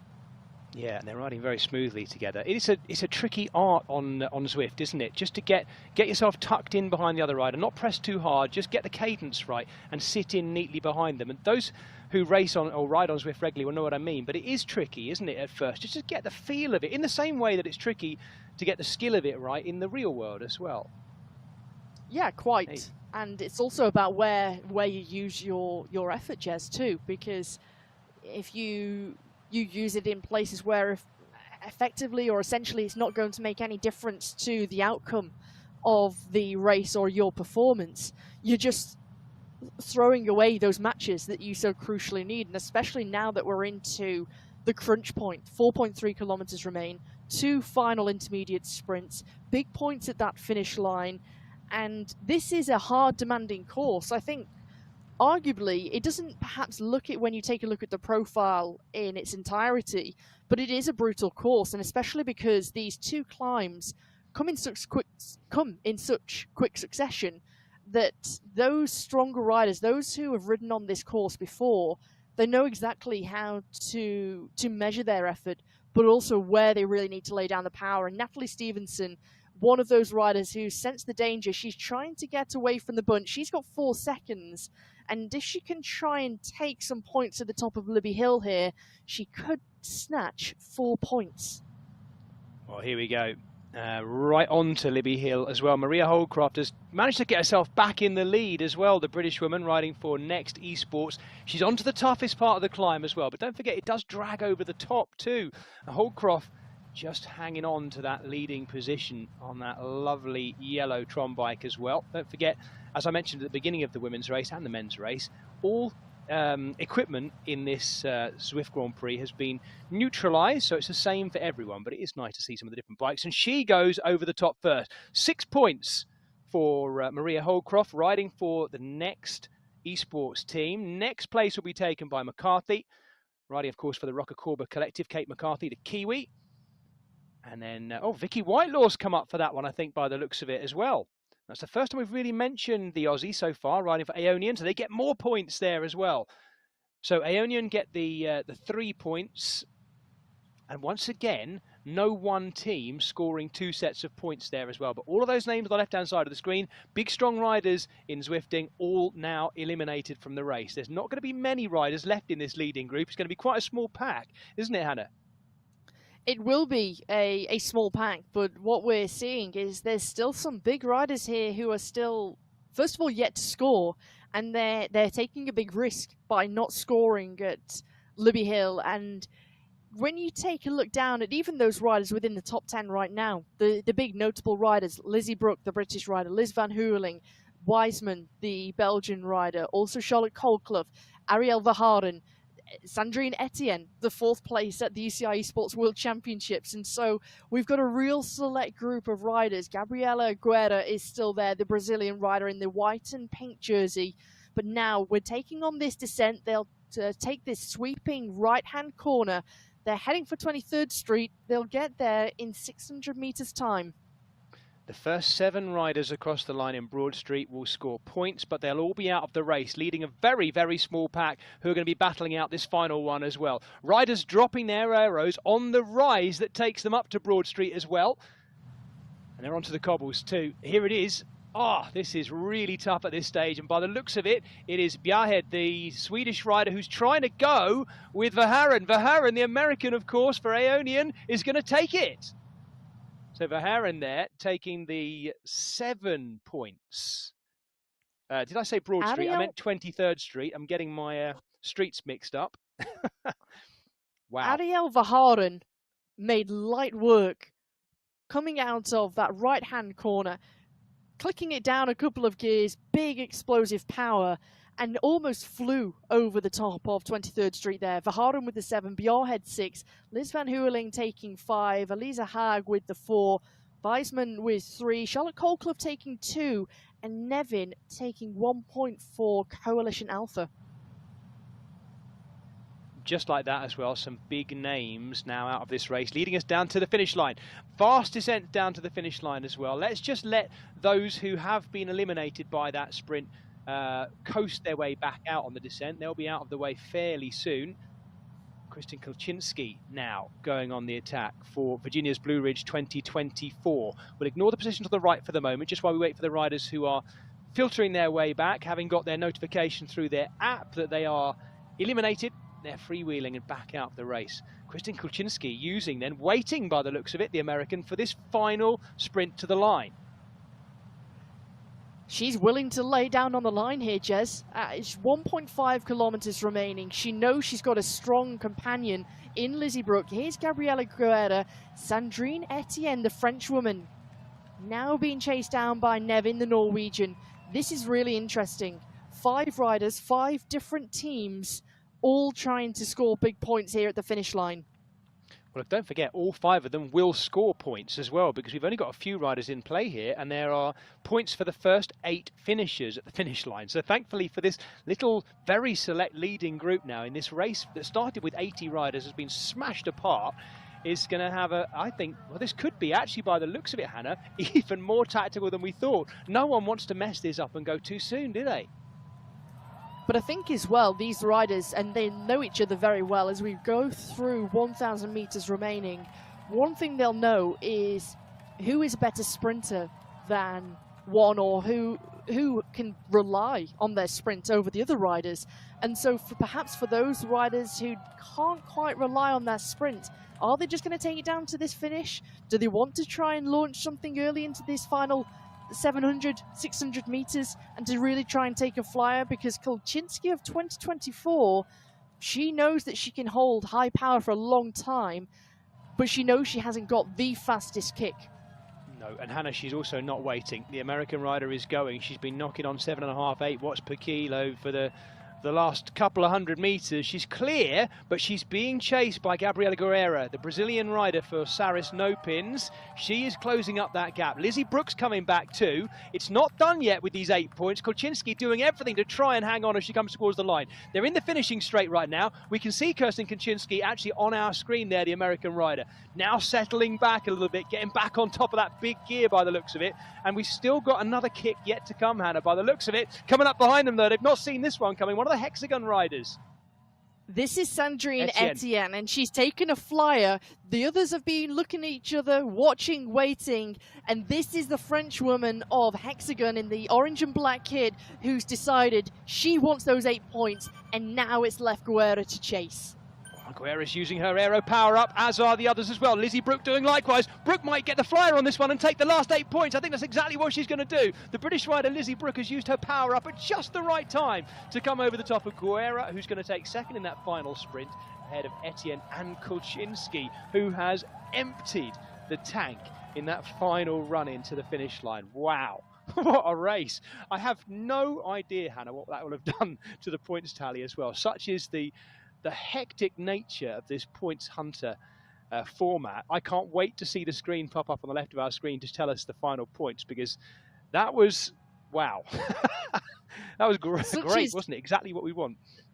Absolutely. Such is the thrill, and just how open it continues to be, but also how this course has completely erupted the bunch, and how tactical it ended up becoming, but also just how physical, as we see Marb and Abrahamson go through the finish. They should also pick up points, as should Felinski of Beast Mode powered by Rose.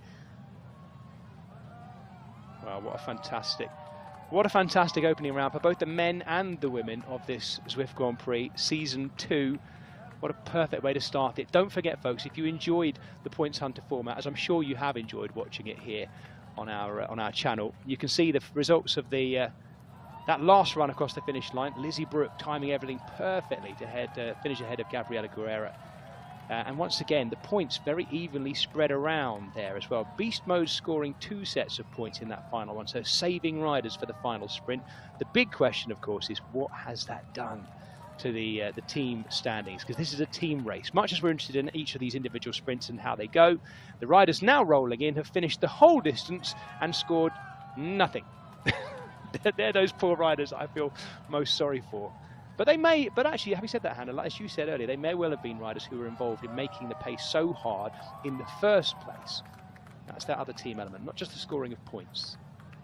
Absolutely, and the team tactic comes in many different forms. They might not have been riders to put points on the leaderboard for their teams tonight. However, the way in which they've ridden to make sure that the pace is incredibly difficult and really form a select group. You've got different ways in order to be a teammate, and you take a look at this top 8. Lizzie Brooke taking 8 points, Guerra with the 7, Etienne taking the 6, Kulczynski holding on for the 5. Marb giving Beast Mode powered by Rose 5 points along with their teammate Felinski, who took the sole 1, making it 5, should I say. Abrahamson with the 3, and Danel taking the 2, the Swedish rider for Movistar. So it's going to be close at the top of the standings because Ionian were almost on a walk away. What has it done? Almost drum roll, isn't it? Yes, it is. It absolutely is. And lots of those riders, including the winner of that final sprint, Lizzie Brooke of Wahoo Lacol, choosing to use her aero power-up in the finishing sprint. It seems like the most obvious place to use it, Hannah, doesn't it? But not everyone used it there. And I must admit, I quite like the fact that in the opening round, we've gone a little bit light with the power-ups and made it a pure points-based racing race. There will be more power-ups and different power-ups being used throughout the rest of the 7 rounds in total. But there's something quite nice about just keeping it neat and tidy with the aero, and you've got to be really specific about where and when you use it, because there were only ever 2 of them in any one of those races. I think you've hit the nail on the head, really, Jez, in the fact that you've got 2 power-ups, and you have to be very mindful of where you use it. If you don't use it on the first lap, you can't carry it over into the second lap to give yourself 2 power-ups to use in the final 16.2 kilometers. So again, it comes down to the fact you've only got 1 option, but I also like the fact that every rider of each team has the same type of